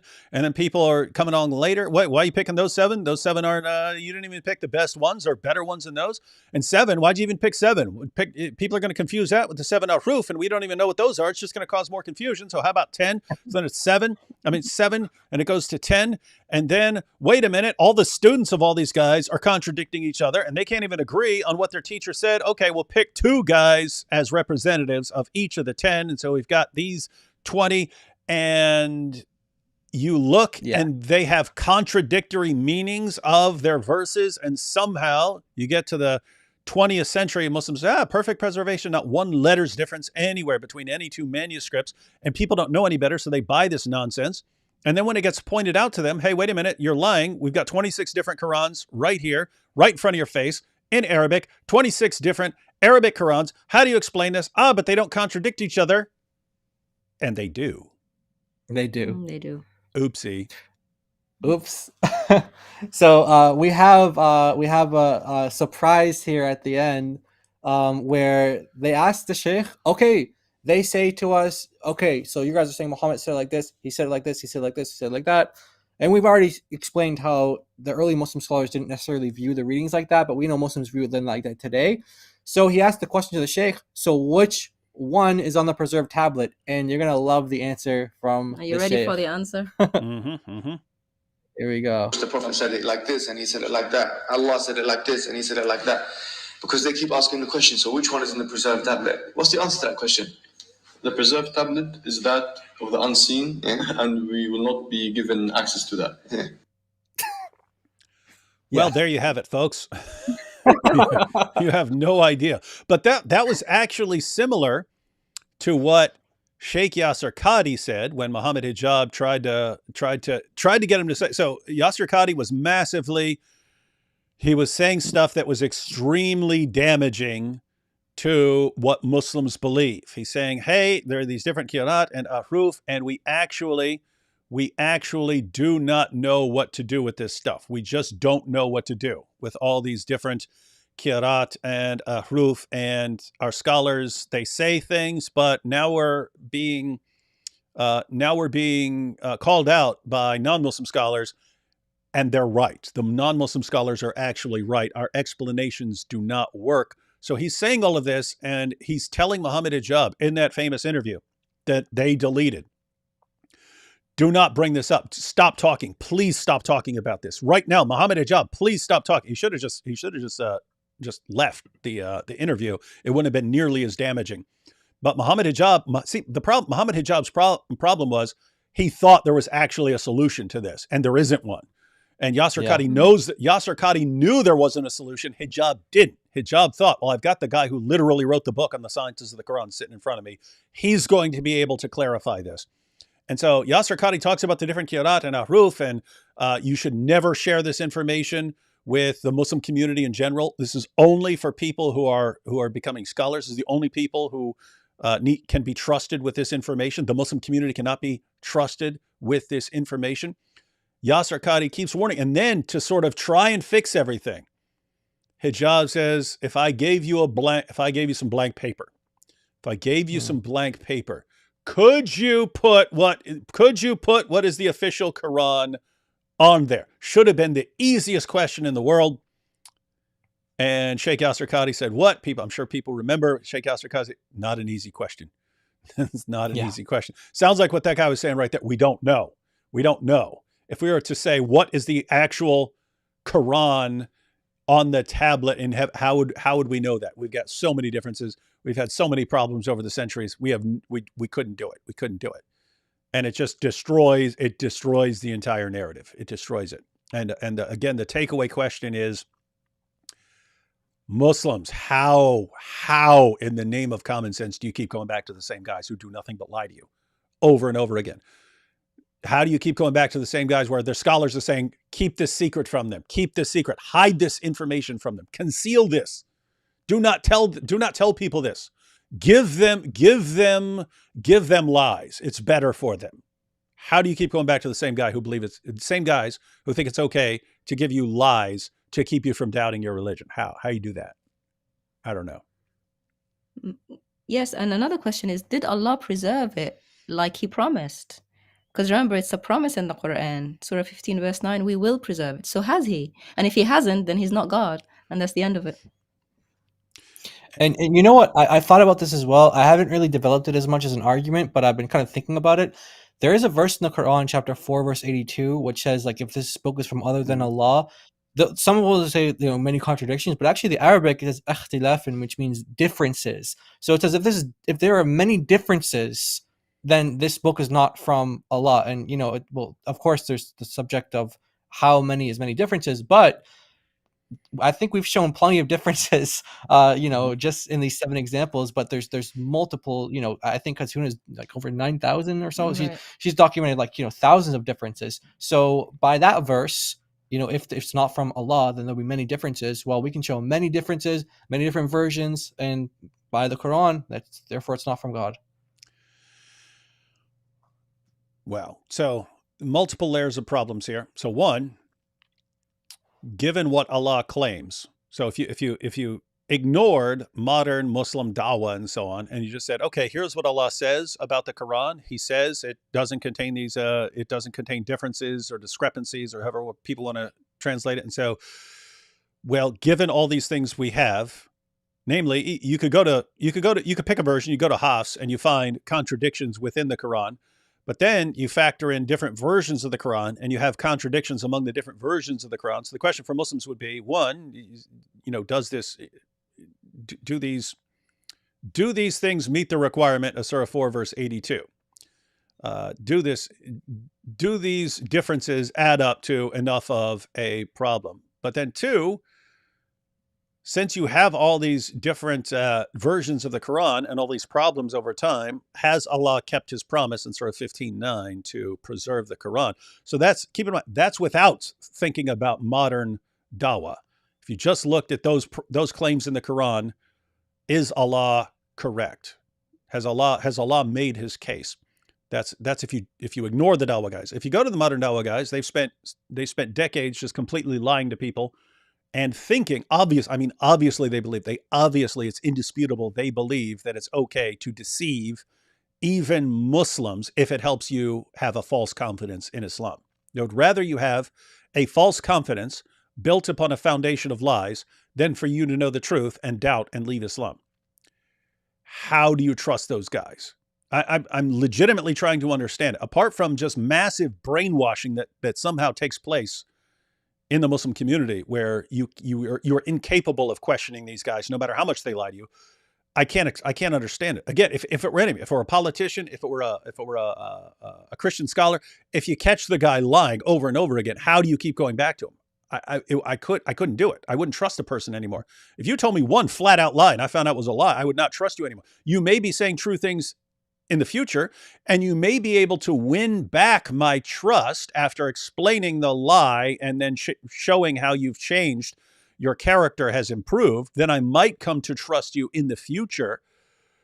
But if I catch you lying and then you tell me another lie and then you tell me another lie and then you tell me, why would I trust you ever? I don't. And yet the entire dawah community, I've never seen, guys, I've been to prison. I've seen every con man, grifter, liar you can think of. I have never in my life seen people who lie as frequently and with as little concern for being exposed as the dawah guys. No one can hold a candle to them. Everyone else, when they lie, they try to make sure that people can't expose their lies. That's sort of fundamental to lie. The dawah guys, they just don't care because they know their community will never hold them accountable for their lies. This is massively dysfunctional.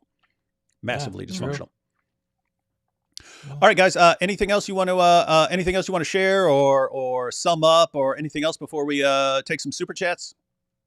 Yeah, no, that was a great summary from you, and I think that we covered all of the things that we wanted to do, right? Yeah, thank you so much for having us and for sharing your knowledge with us as well, and your explanations are really good. And thanks for going live a little earlier than normal for us as well. We really appreciate that, and it's really been an honor to be with you, and hopefully we can have more in the future, more streams in the future.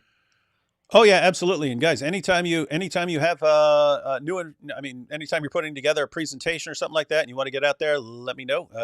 My channel is totally open because we know how important this is. The dawah guys are clinging to some versions of some argument. They're trying to hold things together. If anyone wants the big picture of what's going on, if you go back 20 years, the attitude in the dawah community was, we don't actually have to do anything because we can sit back and we're going to win by birth rates. So Islam wins. We're just trying to speed it up a little with the dawah. We're trying to speed up the victory of Islam with our dawah. So we're going to keep lying to help us spread Islam even faster, but we don't actually need to. We don't need to do anything. We win by birth rates. Then you ended up with, in recent years, the avalanche of apostasy. So the apostasy rate among young Muslims goes from close to 0 to 24% in about 15 years. And Muslims start panicking. And then the attitude changes from, we don't have to do anything. We can sit back and watch and we win by birth rates. The attitude goes to, well, if we sit back and do nothing, we're in trouble because the apostasy rates are accelerating much faster. And pretty soon the birth rates are not going to. So we need to do something now. We need to do something. And so All of Dawah right now is basically trying to hold things together, trying to plug the leaks in the boat long enough for Islam to take over certain areas and they can silence people by force. So they're telling every lie and trying to hold on to any argument they can. They're trying to hold it together long enough for the birth rates to get them to a point where they can just silence people, stop people from criticizing Islam. That's what they're trying to do right now. We're trying to not let them do that. We're trying to make sure, no, you actually are not going to rescue Islam by lying. And so what do we need to do here? You got to keep exposing them. And so you got to learn this information. And guys, if a bunch of people learn this information, if a bunch of people, you could just focus on one of the examples. Like you could focus on the example of Lot's wife. Learn that, take that clip. You can download this video, take that clip, just take the screenshot or something like that, and just go share that all over the place. If hundreds or thousands of people do that, over time you destroy another myth. So what's the myth being spread right now? The Dawah community is spreading a lie that we can account for all these differences in these different qira'at and so on because they don't contradict each other. They complement each other because they all go back to Allah somehow. They all go back to Muhammad or something. No, they actually contradict each other. So you're lying. You're lying here. So you want to expose it until people have no confidence in their leaders. They have no confidence in the scholars. They have no confidence in the Dawah guys. And what do? Eventually, they say, we can't trust what we hear from these guys. These are the biggest bunch of liars the world has ever seen. We need to investigate this for ourselves. That's when they're on their way out of Islam. And that's when it all collapses. And so the point is, this is some of the most important information, and it's something where people like me, I can show you what like Sahih al-Bukhari or Sahih Muslim says and give you examples of changes in the Quran. As far as like differences in the Arabic and so on, that's why I need people like Jai and Daughter of Christ here sharing this information. So yeah, guys, again, anytime you want access to my channel, no problem to share any information you want. Thank you. Thank you so much. That's very gracious. Thank you. And guys, again, there's a link to their channel. There's a link to their channel in the description box. And I know it's late. I know it's super late for you guys. So if you want to head out now, because I'm going to take some super chats. Yeah, we'll probably have to head out now. But yeah, thanks so much for having us on again. God bless you. And yeah, we'd love to do it again sometime. We'll let you know if we have something, presentation or something. All right. Awesome stuff. All right. Catch you guys later. Thanks so much. God bless. God bless you. I love all that stuff with the Qira'at guys, with the different Qurans. Again, because Nabil, long time ago, I did not agree with him. Turns out he was right. I'm wrong. I apologize. I did not understand how important this stuff was way back in the day when, matter of fact, I'm not sure. I've only told a couple of people this, but this is like probably maybe 2007 or 2008. Me and Nabil sat down and we made a list. I don't have that list anymore. I do not even remember what was on that list except like a couple of things. We made a list of the things that we wanted to eventually accomplish. Like, okay, we've got things, we kind of just do things as they pop up, but long term, what do we want to get done in our lives? And some of those things, I think probably most of those things actually happened, because one of them was like Nabil wanted to write a testimony book and so on. He eventually did that. It was a while later and stuff. One of the things I remember off that list was we wanted to get Ibn Abi Dawud's Kitab al-Masahif translated into English, because passages have been translated, but not the entire thing. Ibn Abi Dawud's Kitab al-Masahif was this book that's about differences in the Quran. So that's when you hear that Ubay ibn Ka'b and Ibn Masud had different chapters in the Quran, that's from Ibn Abi Dawud's Kitab al-Masahif. He shared that information. We wanted to get that translated. We never did, but it's something to think about for the future. But the reason Nabil thought that was so important was because of how this has been built up in the Muslim community, the miraculous preservation of the Quran. And he thought if you can actually show Muslims what a complete mess the history of the Quran is, it's a mess. You saw from this presentation what a mess it is. It's every couple centuries you end up with a guy going, oh, how are we going to deal with all this huge mess and all these differences? And then someone saying, "Oh, we'll do it like this. We'll just stick with this, and we'll throw all that out." And people go, "Okay." And the next generation, they think that what that guy chose, what that guy decided is authoritative revelation from Allah or something, even though it makes no sense. So anyway, it's got to keep going, got to keep going hard. And so that's why it's everyone should be subscribing to Jai and Daughter of Christ channel. The link's in the description box, because you definitely want to see everything they put out, and you want to be sharing that information, because this, again, in my own mind, I would not think that textual variance or confusion about canonization or something like this, or this like massive, huge issue, from the way Muslims think, it's devastating. It's like completely destroys their confidence in Islam when they find out about it. And that's why Sheikh Yasser Qadhi and Muhammad Hijab had to take down their stuff. I mean, they took that interview down. It was destroying Muslims. Guess what? That was tip of the iceberg stuff. That was tip of the iceberg. That was just giving Muslims a little bit of information, letting them know, you not realize we got a problem here? There's a little bit, guys, it's not as clear as we think it is. That was absolutely devastating to Muslims. Imagine if they find out the actual history of their book and who made these decisions along the way. It would be absolutely devastating. I do want to, before we close it, so we're going to take some super chats, then we're going to watch a little video of Sneeko. We watched it previously, but in the light of what we just discussed, we're gonna revisit this little clip of Sneeko, just the beginning, to show how absolutely despicably deceptive the Dawah guys are. So we'll take some super chats, and then we'll go back. We'll revisit Sneeko here, because this is information that he will never get from his Dawah guys. Kai here. So Kai was the one who was saying that he was with a Christian group in the 90s, and they had discussions with Muslims, and they didn't know anything. They didn't know much about the Quran, but they used what we call the Islamic dilemma now, that the Quran affirms the Christian scriptures, yet contradicts the Christian scriptures. And they said that actually worked. That worked out well. And then here he says they got threatened. That the Muslim response was to threaten them. That's interesting. Shocker, but I'm not really shocked. Sahih Christian says, by Ezra. Ezra, of course, for anyone who's new here, is the son of God, according to Jews, according to the Quran. The Quran says that Jews believe Ezra is the son of God. And in the Hadith, you find out that Jews worship Ezra. You can ask every Jew. You can go to every single Jew on the planet. Millions of them. You could go to every last one. Do you worship Ezra? No. You believe Ezra is the son of God? No. What are you talking about? Somehow Allah says, no, that's actually it's actually what Jews believe.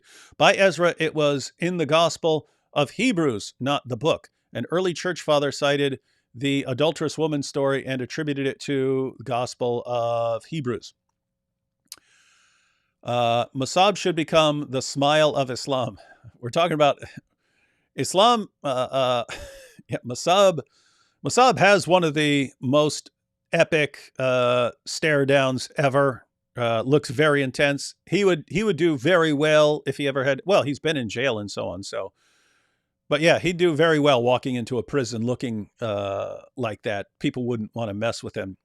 But he looks a little strange when he smiles, like he's kind of forcing himself to smile. So yeah, you could consider that the smile of Islam. Greetings from Finland. I was fasting from YouTube for Easter's Great Fast and started watching D-Wood and AP again after it ended, watching every video. I'm now only at the 2 weeks old lives. Yeah, we have a lot of live streams. By the way, guys, I've been thinking, just because we get lots of requests, I get all these complaints, like after I post like a 3 or 4 hour live stream, the people will come in and complain. Why is this 3 hours long? I don't have that attention span. I don't have 3 hours. And I'm always like, why are you watching it then? The YouTube is filled with videos. We have tons of short videos. If you don't like long live streams, some people do like long live streams. Some people sit there with the entire long live stream. Some people hang out. We hang out like a community. We hang out the entire time. Some people like that. What if you don't like that? It's easy. Don't click on it. So I get I just wonder, because there's most of the videos on YouTube I would not want to watch. It never crosses my mind to go around all those videos and say, I don't like this. I wouldn't watch this. Okay, well then don't watch it. You have that. That's you have your own computer and you have your own ability to click on things. So I don't understand why people complain. Why is this video 4 hours long? Because some people watch 4 hour videos. Some people do. If you don't, watch something else. So that's my normal attitude. But at the same time, I understand the point, and lots of times in our live streams, we'll talk about something like even during this live stream, they gave multiple examples. Jai and Daughter of Christ gave multiple examples of sort of contradictions in different Qurans or so on, or various problems.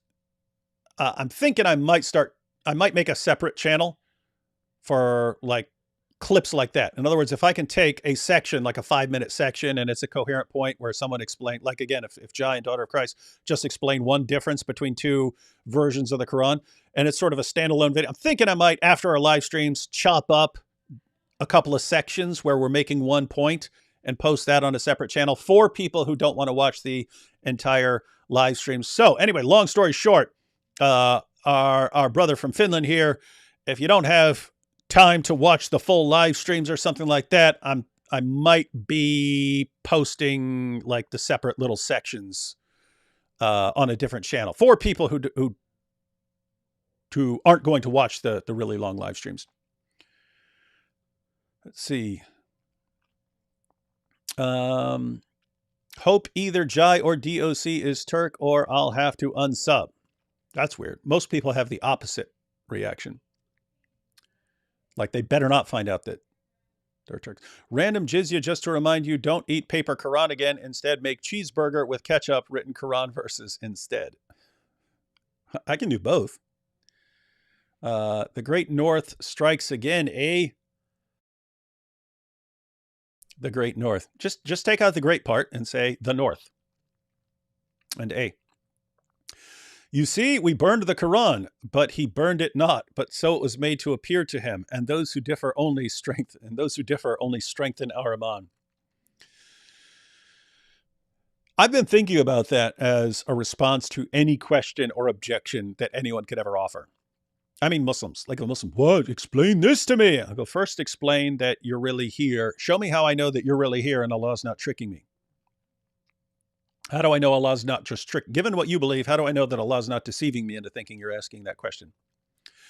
Now, keep in mind, you want to ask, you want to actually answer the person's question, but you also want to raise some problems that his theology causes. And one of the biggest problems is that they really seem to believe a lot that Allah tricks and deceives people into believing things that aren't real. My leather straps are happy to see you're live today. Here are some shekels to cover my jizya. Peace be upon you. Yes, we like all the shekels. We like electronic shekels, but we also got the paper shekels right here. I wish I'd thought about this before I left Israel, because I would have like brought back piles of shekels to make it rain shekels on me sometimes. It'd be fun stuff. Stefan says, hijab voice, you see, the eyes are the leather strap of the anus. You don't need to read all these. Just stay as the leather strap. Yes, it is nonsensical. Anything you read as with a Muhammad hijab voice sounds more convincing to Dawah fans. So remember to talk like that. Imagine being named after a man who married a 6-year-old little girl. That is correct. And is that, by the way, is that, I would guess that's the most popular name in the world, just because Muslims in every place, they all, like, it's very common to name their kids Muhammad. But it's like, hey, let's all name our kid after a guy who married a 6-year-old girl. Uthman was a bad dude. He was the corn pop of Arabia. Yes, he was. He was a bad dude. Ibn Mujahid beat the Quran out of the dude. He literally beat the Quran out of the dude. Douglas said, do you have a Rumble? No. But that's another one I want to start. Because, guys, it's a situation where, as I was just pointing out, the Dawah guys understand that they're in a race. They understand. The rate of apostasy is accelerating rapidly. But they're looking at the birth rates and saying, hey, if we can hold things together, if we could just hold the line long enough to where we start taking over areas and then we can execute people for criticizing Islam, then we'll win that way. We don't want that. We don't want them to win that way. So we also have to understand that we're in the middle of a race right now. We're in a race.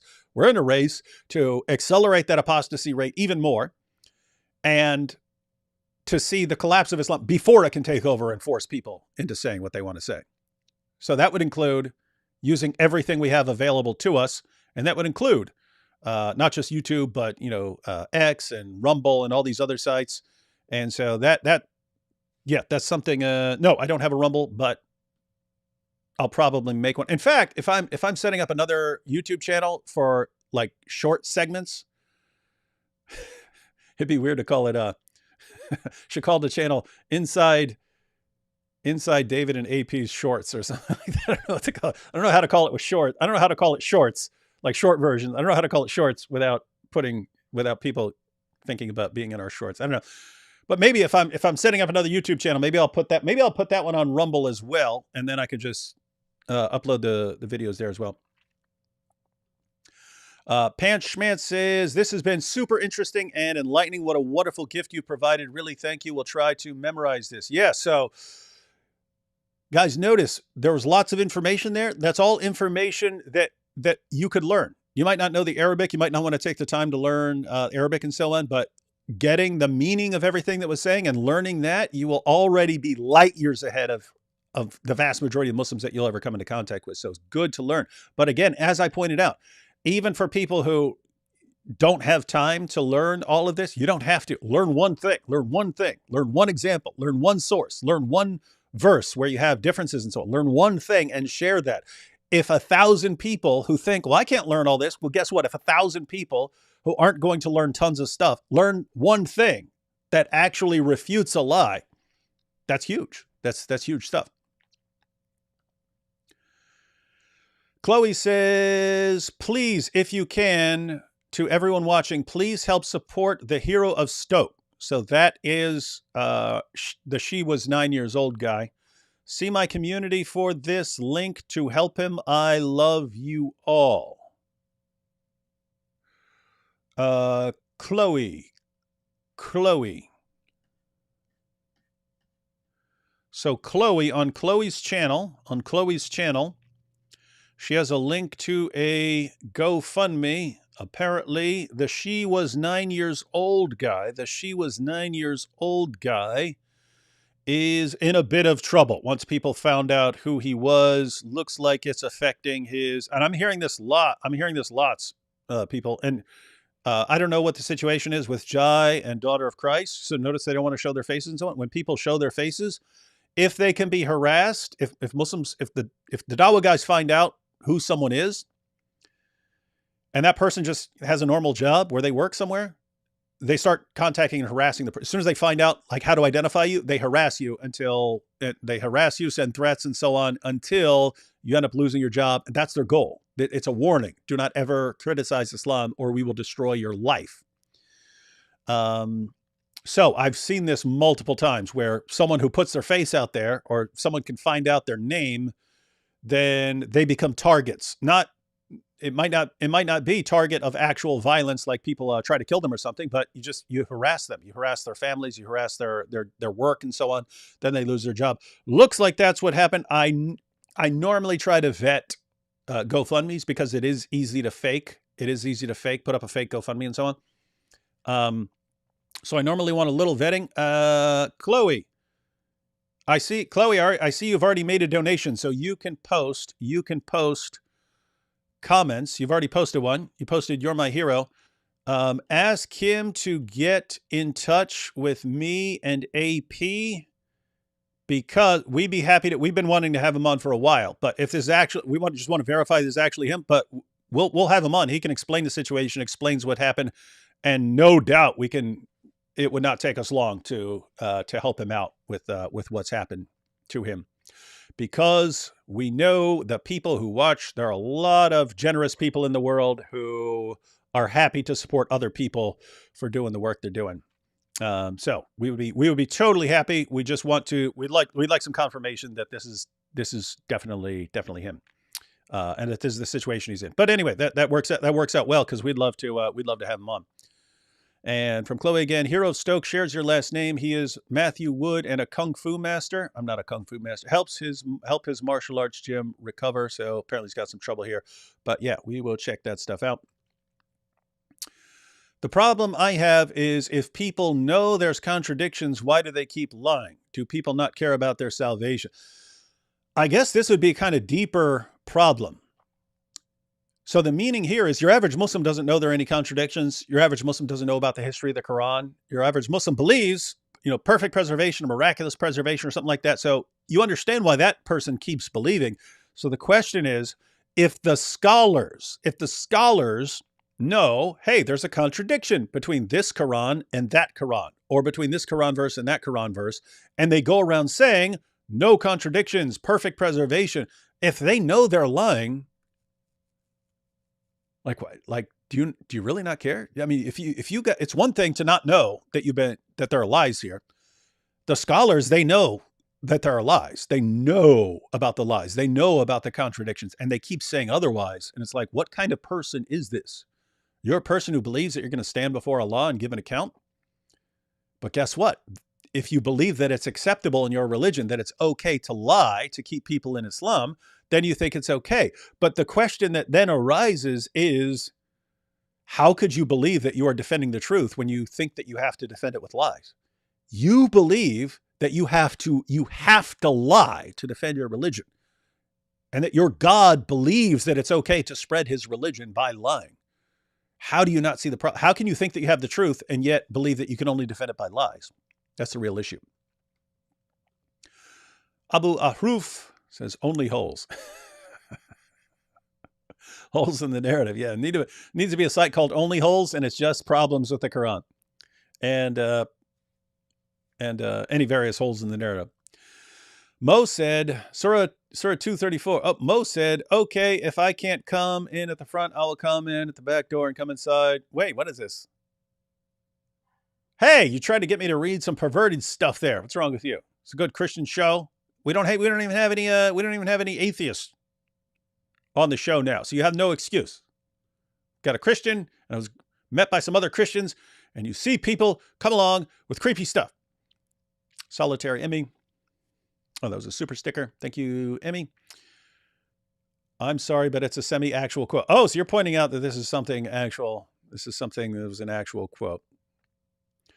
Sam says, Sahih Bukhari 4788, Aisha said to the Prophet, I feel that your Lord hastens in fulfilling your wishes and desires. Even Aisha realized Muhammad made up Islam and each revelation is self-serving. Yeah, so this ties into just like how do you not pick up on things over time? You get a kind of vibe, even if you don't know logic or you just pick up on things. Something's not right here. So that's what was the case when Ubay ibn Ka'b finds out that different Muslims are reciting the Quran differently during the time of Muhammad. This is during the time of Muhammad. And one guy's reciting the Quran one way, another guy's reciting the Quran a different way. And then it gets brought before Muhammad. Why are people reciting the Quran differently? And Muhammad's response is, oh yeah, Allah revealed it in all these different ways. And this is Ubay. This is one of the best guys on the Quran. And Ubay's going, what? You've been revealing the Quran in all these different ways? How do we not know about this? I've been with you for a long time. I had no clue you're revealing the Quran in all these different ways. And it causes him doubt. And think, why would that cause him doubt? Because there was a perfectly reasonable alternative explanation. Namely, Muhammad's getting old. He forgets things. He recited it to someone in the wrong way. That person memorized it in the wrong way and went out and continued reciting it. And then you ended up with different versions of the Quran that are being recited. That's the obvious implication.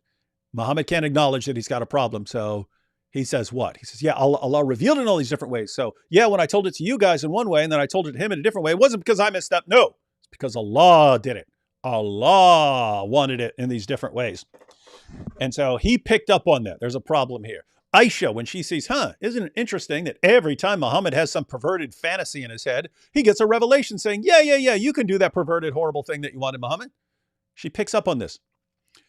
So even Muhammad's companions spotted these problems, but amazingly, Muslims of the world today think you're bad and evil if you're at all suspicious of this. Well, Muhammad's own companions were. It's like if someone says Muhammad was demon possessed, Muslims react, no, how dare you say that? That was Muhammad's first impression. Muhammad thought he was demon possessed. How are you going to blame some random person for going, this guy sounds demon possessed, when Muhammad thought he sounded demon possessed?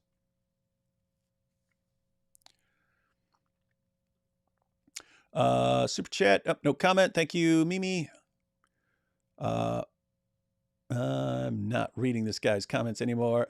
This version 5 of the 1 pound Islam was debunked today here on this stream. Yes, it was. And guys, if you look at the information that was shared just here, I mean, think about how devastating that is to what your average Muslim believes. It's completely devastating. Just finding out that these issues were there in the history of the Quran, that there was all this confusion the entire way through the Quran, and it exists to this day. Muhammad's own companions were confused about what was supposed to be in the Quran.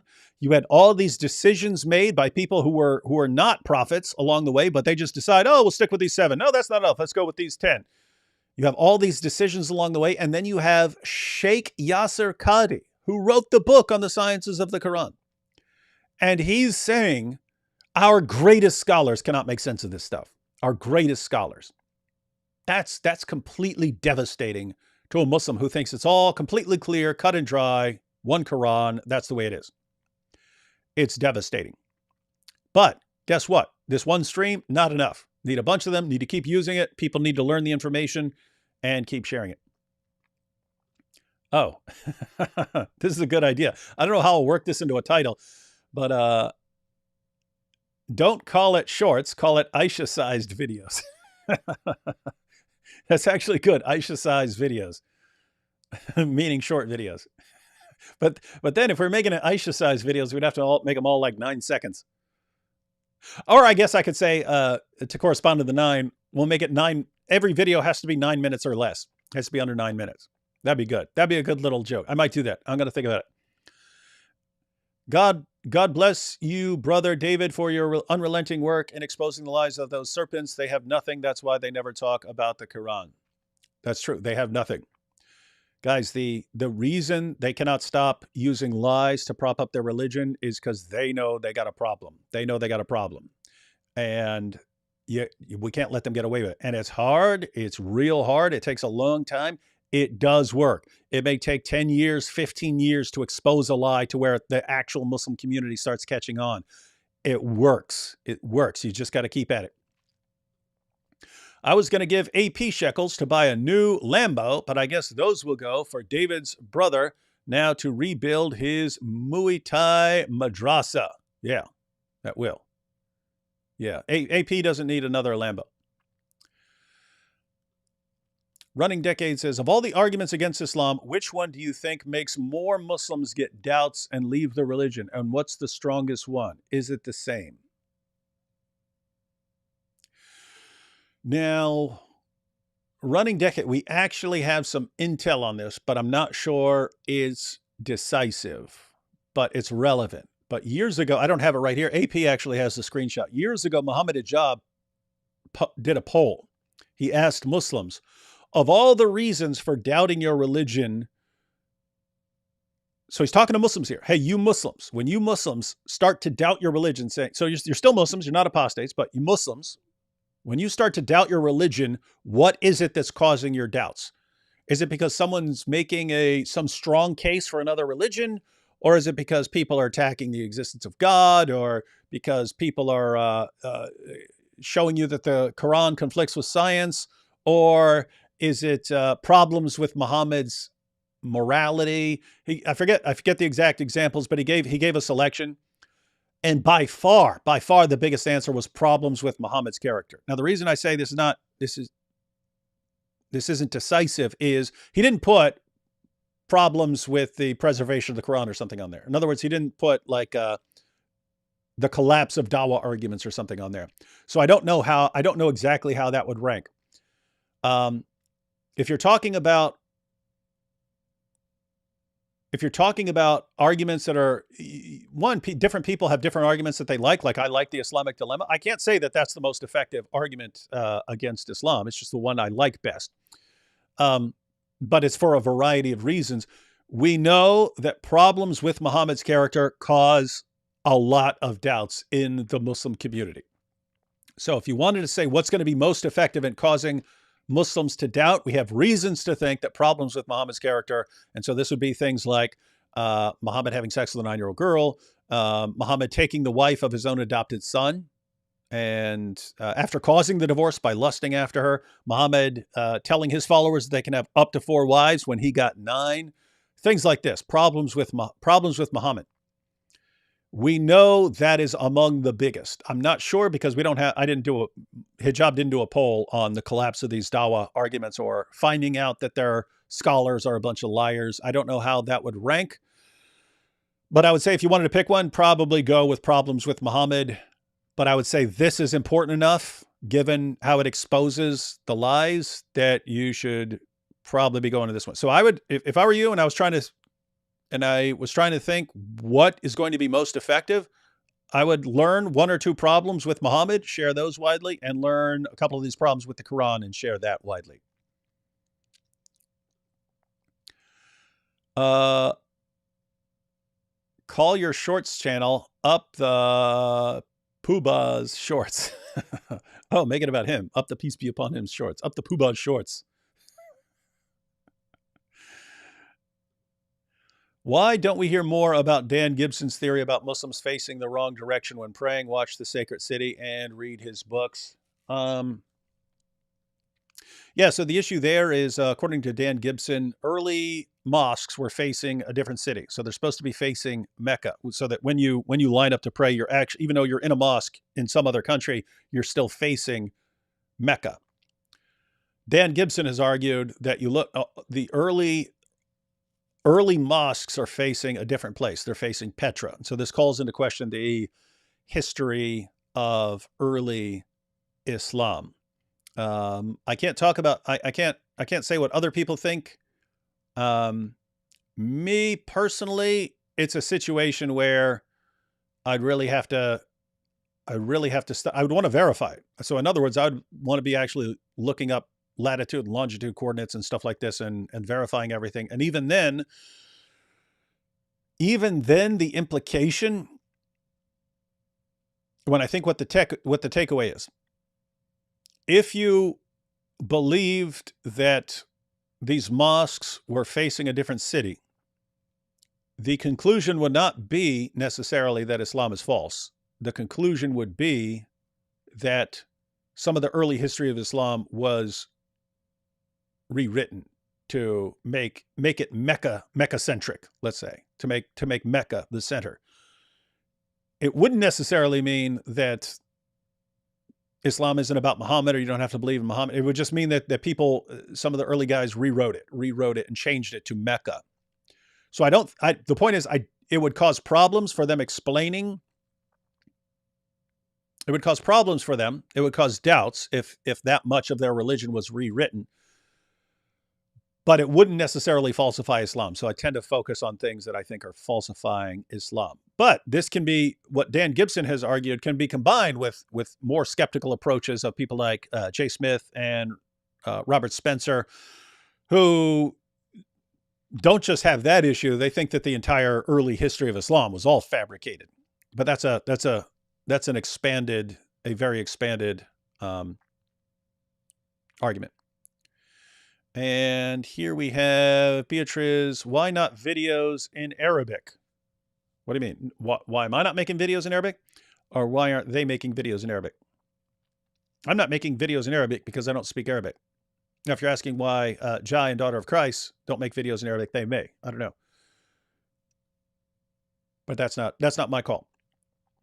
All right, so we wanted to get, before we close out, wanted to get back to this video of Sneeko. Given, for those of you who saw what we just saw about the different Qurans and how they're selected and what some of these differences are, I wanted to just revisit our good friend Sneeko when he showed up to Speaker's Corner.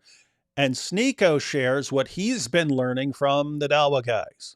Sneeko shares what he was learning from the Dawah guys. Watch what happens when Chris starts giving him just some basic information about the Quran. I don't know. I was wondering. Hello there. Are you Sneeko? Yeah. It's good to meet you. I'm a Christian. It's funny that he asks, is that Sneeko? So he doesn't actually know him by sight. He just heard this guy's Sneeko. And he's All right, do you mind if I have a dialogue? All right, brother. Hello. We got a Christian but ethno-nationalist over there. Will you be interested? You know, guy with the ribbon. And Yeah. not sure why someone's trying to veer Chris away from Sneeko. You definitely want to address Sneeko if he's there. Oh. He looks Jewish up there. Hey, let's talk. Sure. You Sure. That's funny. Then Sneeko tries to put him over there. Hey, that guy's Jewish over there. What he's doing. So I was wondering what your perspective was about the preservation of the Bible and the Quran. Right. The Quran has never been changed. Never been changed. So there's only one Quran.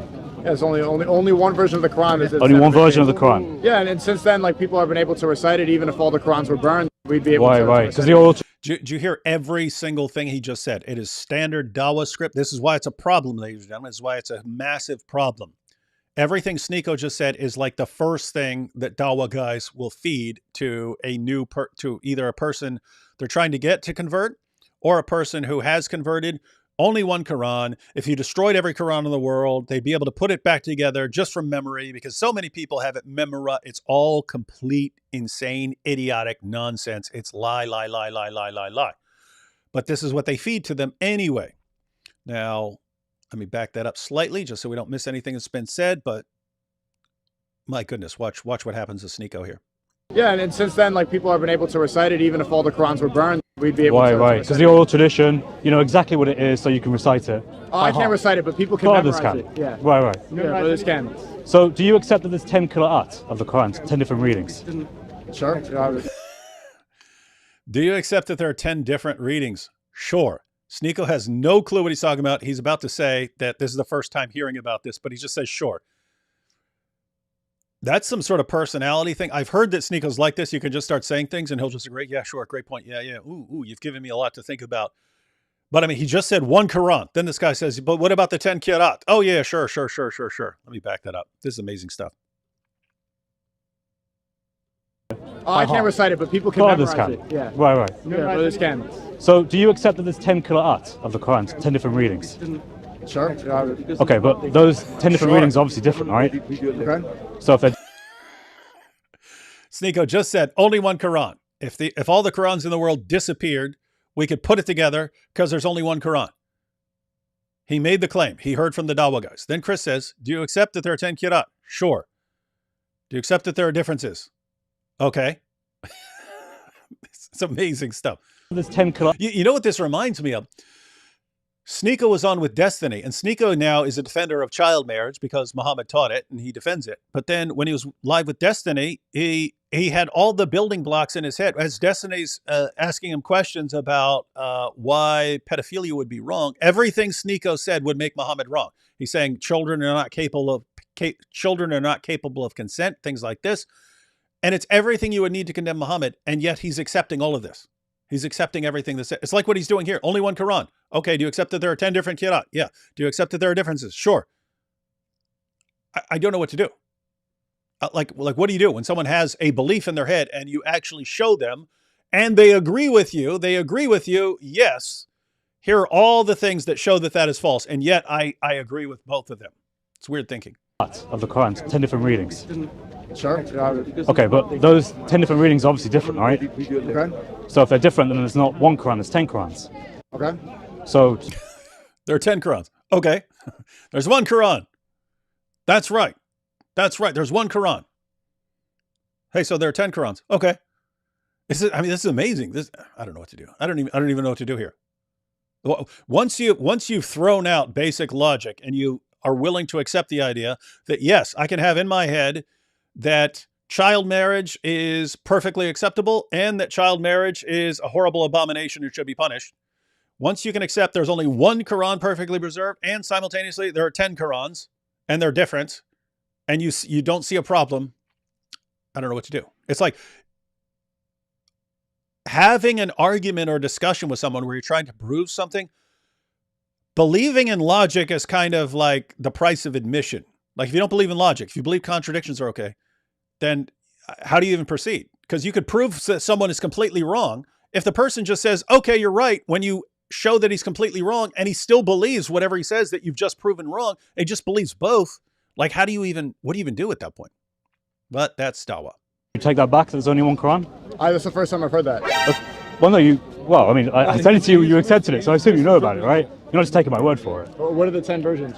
No, so there's different citations, just like there's different accents. There's a British accent, there's a Texas accent, there's a... Did you catch that, guys? What did he do? Sneeko believes that there's only one Quran. Sneeko believes there's only one Quran. Chris says, hey, there are 10 different Qira'at, 10 different readings, and they're different. They're not the same. Sneeko says this is the first time he's heard of it. Another Dawah guy, so he's sort of Sneeko's Dawah handler while he's there at Speaker's Corner, meaning, hey, someone needs to keep their eye on Sneeko because these guys are going to produce some doubt, so you have to step in when necessary. So this guy steps in and he gives the standard Dawah lie. These are just accents. It's just different accents. And he's talking, oh, there's a British accent, there's an Australian accent. People have different accents. That's what these different Qira'at are. Guys, we looked during this live stream. We went through some of the different Qira'at. Some of them give contradictory. You go to one version, it says that Lot's wife stayed behind in the city. They all left except Lot's wife. You go to another version, Lot's wife left with them, but then she died. So guess what? Those are contradictory. Is that a different accent? Like, oh, you got a British accent and I've got an American accent? No. Is this guy lying? Yeah. Lying to who? Sneeko. Why? To keep him in a state of believing that there is only one Quran. This guy Chris presents information, factual information. No, there isn't one Quran. There are different Qurans. This guy jumps in. Oh, yeah, it's just different accents. Is it different accents? No. Now watch what this guy does. Watch what this guy does. Let's back it up. Let's back it up a little. Here we go. It's different, right? Okay. So if they're different, then there's not one Quran, there's 10 Qurans. Okay. So do you take that back, there's only one Quran? That's the first time I've heard that. Well, no, well, I mean, I said it to you, you accepted it, so I assume you know about it, right? You're not just taking my word for it. What are the 10 versions? No, so there's different citations, just like there's different accents. There's a British accent, there's a Texas accent, there's an English accent. They're not accents. So they're different accents. Chris says they're not accents. Watch what happens. Watch what happens. Don't want anyone to miss this. Backing it up. I could watch this 100 times. Versions? No, so there's different citations, just like there's different accents. There's a British accent, there's a Texas accent, there's an English accent. They're not accents. Different accent. Who are you going to believe, a Muslim or a Christian? So really? Did you guys catch that? Because again, guys, given everything we've seen, I do not know how you would ever believe a word that comes out of that guy's mouth again. Ever. Until he repented, apologized, came back and said, this is why I was lying. This is why I repent. I thought it was acceptable to just make things up and lie constantly, but I've changed now. And here's the proof that I've changed my ways. I would never believe anything that guy says again. Sneeko, I could, because he just seems like pretty dopey and he's trying to learn on his way and he has a problem with basic logic and so on. But doesn't mean he's deliberately being deceptive. He's finding out this information. The guy who's with him, total liar. And look at what he just did. Sneeko has a belief, which he's been getting. Sneeko didn't get this by doing a bunch of studying. He didn't read a bunch of books. He didn't read the history of the Quran. He listened to the Dawah guys. He listened to Sheikh Uthman. He listened to this guy who's with him. He listened to them. They're one Quran, perfectly preserved. Chris walks up to him, gives him some basic information, the sort of thing that he would discover if he studied 5 minutes on his own instead of just listening to the Dawah liars. Just that little bit of information. What is this? What is this about 10 Qurans? Guy steps in. Oh, it's just different accents. Chris points out it's not different accents. You've got contradictory meanings. You have different meanings. You have different words, different letters. This isn't a British accent versus an American accent.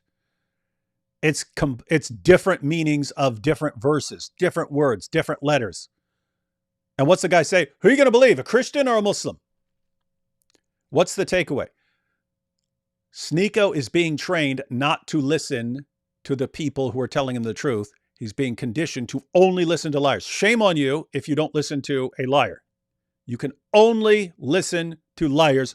Do not, under any circumstances, listen to the people who are telling you the truth.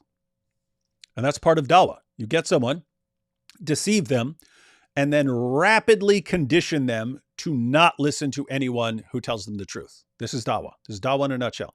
Let's back this up. And we're not going to go through this entire clip. I just wanted to share that so that in light of the rest of this live stream where we've gone through the differences and all the problems in the history of the Quran, that this is what they end up with. Well, no, I sent it to you, you accepted it, so I assume you know about it, right? You're not just taking my word for it. What are the 10 versions? No, so there's different citations, just like there's different accents. There's a British accent, there's a Texas accent, there's an English accent. They're not accents. Different accent. Who are you gonna believe, a Muslim or a Christian? So really? Is that what it boils down to? Just believe. The difference between the Qur'an? Yeah, of course. So there's a famous one. Muhammad Hijab will tell you this. I had a chat with him about it. So you have in Surah Al-Fatiha, you have Ayah 4. I think it's Ayah 4. Ayah 4 yeah. So Maliki al-Madin or Maliki al-Madin, owner or king in Arabic. They're two different words. So if you want to read up about this, you can get a book called the 10 Qira'at of the Noble Quran by Dr. Fadal. That's a Muslim publication, by the way. It's a Muslim publication. They put it all together. Once the cat's out of the bag and people start finding out, no, we got all these different Qurans. Like, okay, well, let's put them all together so people can actually read them. A man who worked for the Bridges Foundation in Cairo, which is a Dawah institute, and he's wrote a book about it where he translates the Quran into English, but not just in one reading. He does it for all 10. So you can read the differences in the Quran for all different 10 valid readings according to Islamic scholars. Great. Cool. So do you accept then that the Quran is not perfectly preserved? No, I'll read that book and I'll see if that's... Does anyone think that Sneako's actually going to read that book? Does anyone think that his Dawah handlers are going to even allow him to read a book that exposes them as liars? Of course not. That's why Sneako's kind of a dream convert. Get him. He's popular. He's got a big following. We get access to all his fans so that we can lie to them. And this guy will just mindlessly agree with anything we point out to him. Now, the problem is when someone walks up to him and says there are 10 Qurans, he'll just agree with that. He'll agree with that too. And so we have to keep him insulated. And that's why he was told not to go to Speaker's Corner. He was told by the other Dawah guys. He didn't listen. He went there. So they're gonna keep a tighter lid on Sneako in the future. Make sure he doesn't go out there and get accurate information. But guys, just think about that. There's Sneako, new revert. How did they win that revert? Lying to him. Lie. All they did was lie to him. Fill his head with lies. Then Sneako's going out to Speaker's Corner. Well, you need a handler with him. Need some handlers with him because he's going to be exposed to people who are telling him the truth. Can't have that. So what are you going to do? So he hears something that contradicts what his Dawah guys have been telling him. Dawah guys were telling him one Quran. Chris from Speaker's Corner walks up. Actually, not one Quran. There's way more than that, but we're talking about like the official ones. There's 10. And tells him, hey, did you know there are 10 Qurans and they have differences? What does the Dawah guy say? What does the Dawah handler say? Oh, no, it's just like different accents. Meaning, hey, Sneako, don't think that this new information contradicts what we've told you. It's just different accents. That's not a problem. You wouldn't think if I said, hey, let's go to the store, and someone else said it with a British accent, let's go to the store. You wouldn't say that's a difference, right? It's just different accents. So he tries to convince Sneako that's all the differences are. And Chris there gives an actual example. Even in Surah 1, which Muslims recite over and over again during their daily prayers, there's a textual variant even there. Some say king, some say owner. That by itself, that's what I mean by even learning one example can be devastating. Because that one example, king or owner, that is not a different accent. That's not a British versus American accent. It's a different word. So it exposes the lie. And then what's the guy say? No, who are you going to believe? You're going to believe them? But here's the guy. He's the one who's lying. And he understands his job is to condition Sneako, to make him not listen to someone who's telling the truth. That's what Dawah is. It's deceiving people and then conditioning them so that they never accept anyone else who's telling them the truth. It's sick. And it's evil. And I would say it's demonic. And we've got our work cut out for us because this is what we're up against. All right, just wanted to share that. Just wanted to share that information with everyone else. Take a couple super chats, then we'll be out. Marie Mack says, check out the Squishies YouTube channel. Uthman ibn Farouk admits Muhammad never existed. He is asked for archaeological evidence and runs away. That's interesting. And guys, keep in mind, I believe that Muhammad existed. I believe in the general time frame, but I see some problems in the historical narrative. One of the big ones is Mecca doesn't seem to be an important city. You don't find it on ancient maps, and yet it's supposedly this big trade hub in the early Muslim sources. Two, even if you look at the trade route, so supposedly people cut across and go to Mecca, and then they cut up, and it's like there was a direct trade route. Why would anyone cut over to Mecca and then go up? It doesn't make any sense that this is even on a trade route. So you have issues like that just don't make a lot of sense. And Muhammad is supposedly going around challenging everyone in Arabia, fighting everyone in Arabia, and challenging the Roman emperor and challenging and challenging everyone. We have historical writings from that time. No one's heard of this guy.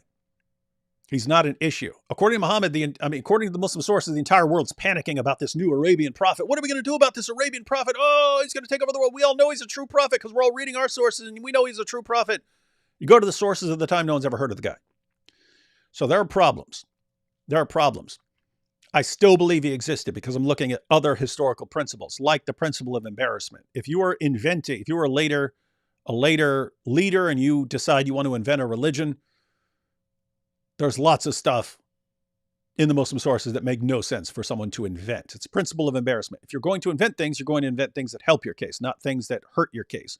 And the Muslim sources are filled with stories and information that cause massive doubts about Muhammad. And so why would you invent the story of the satanic verses? We know it was totally embarrassing. They eventually scrubbed it from their sources. Why would you invent that? So I believe that he was a historical figure because of things like that. But Muslims aren't going to use the principle of embarrassment. Muslims aren't going to say, of course we know Muhammad existed because he did all this sick stuff. He must have existed to do all this sick stuff. If we were inventing him, we would have made up all this sick, evil stuff that he did. They can't use the principle of embarrassment. So how do you, as a Muslim, actually defend Muhammad's existence? You run. That's what you do. Like, I don't believe that Sheikh Uthman would have an actual, formal debate with someone, period. But I don't think he would ever have a debate with, like, Jay Smith or Robert Spencer. I actually tried to defend Muhammad's existence. I believe I'm right, but it's hard. Given that it's hard because you don't have any early sources. That's a nightmare.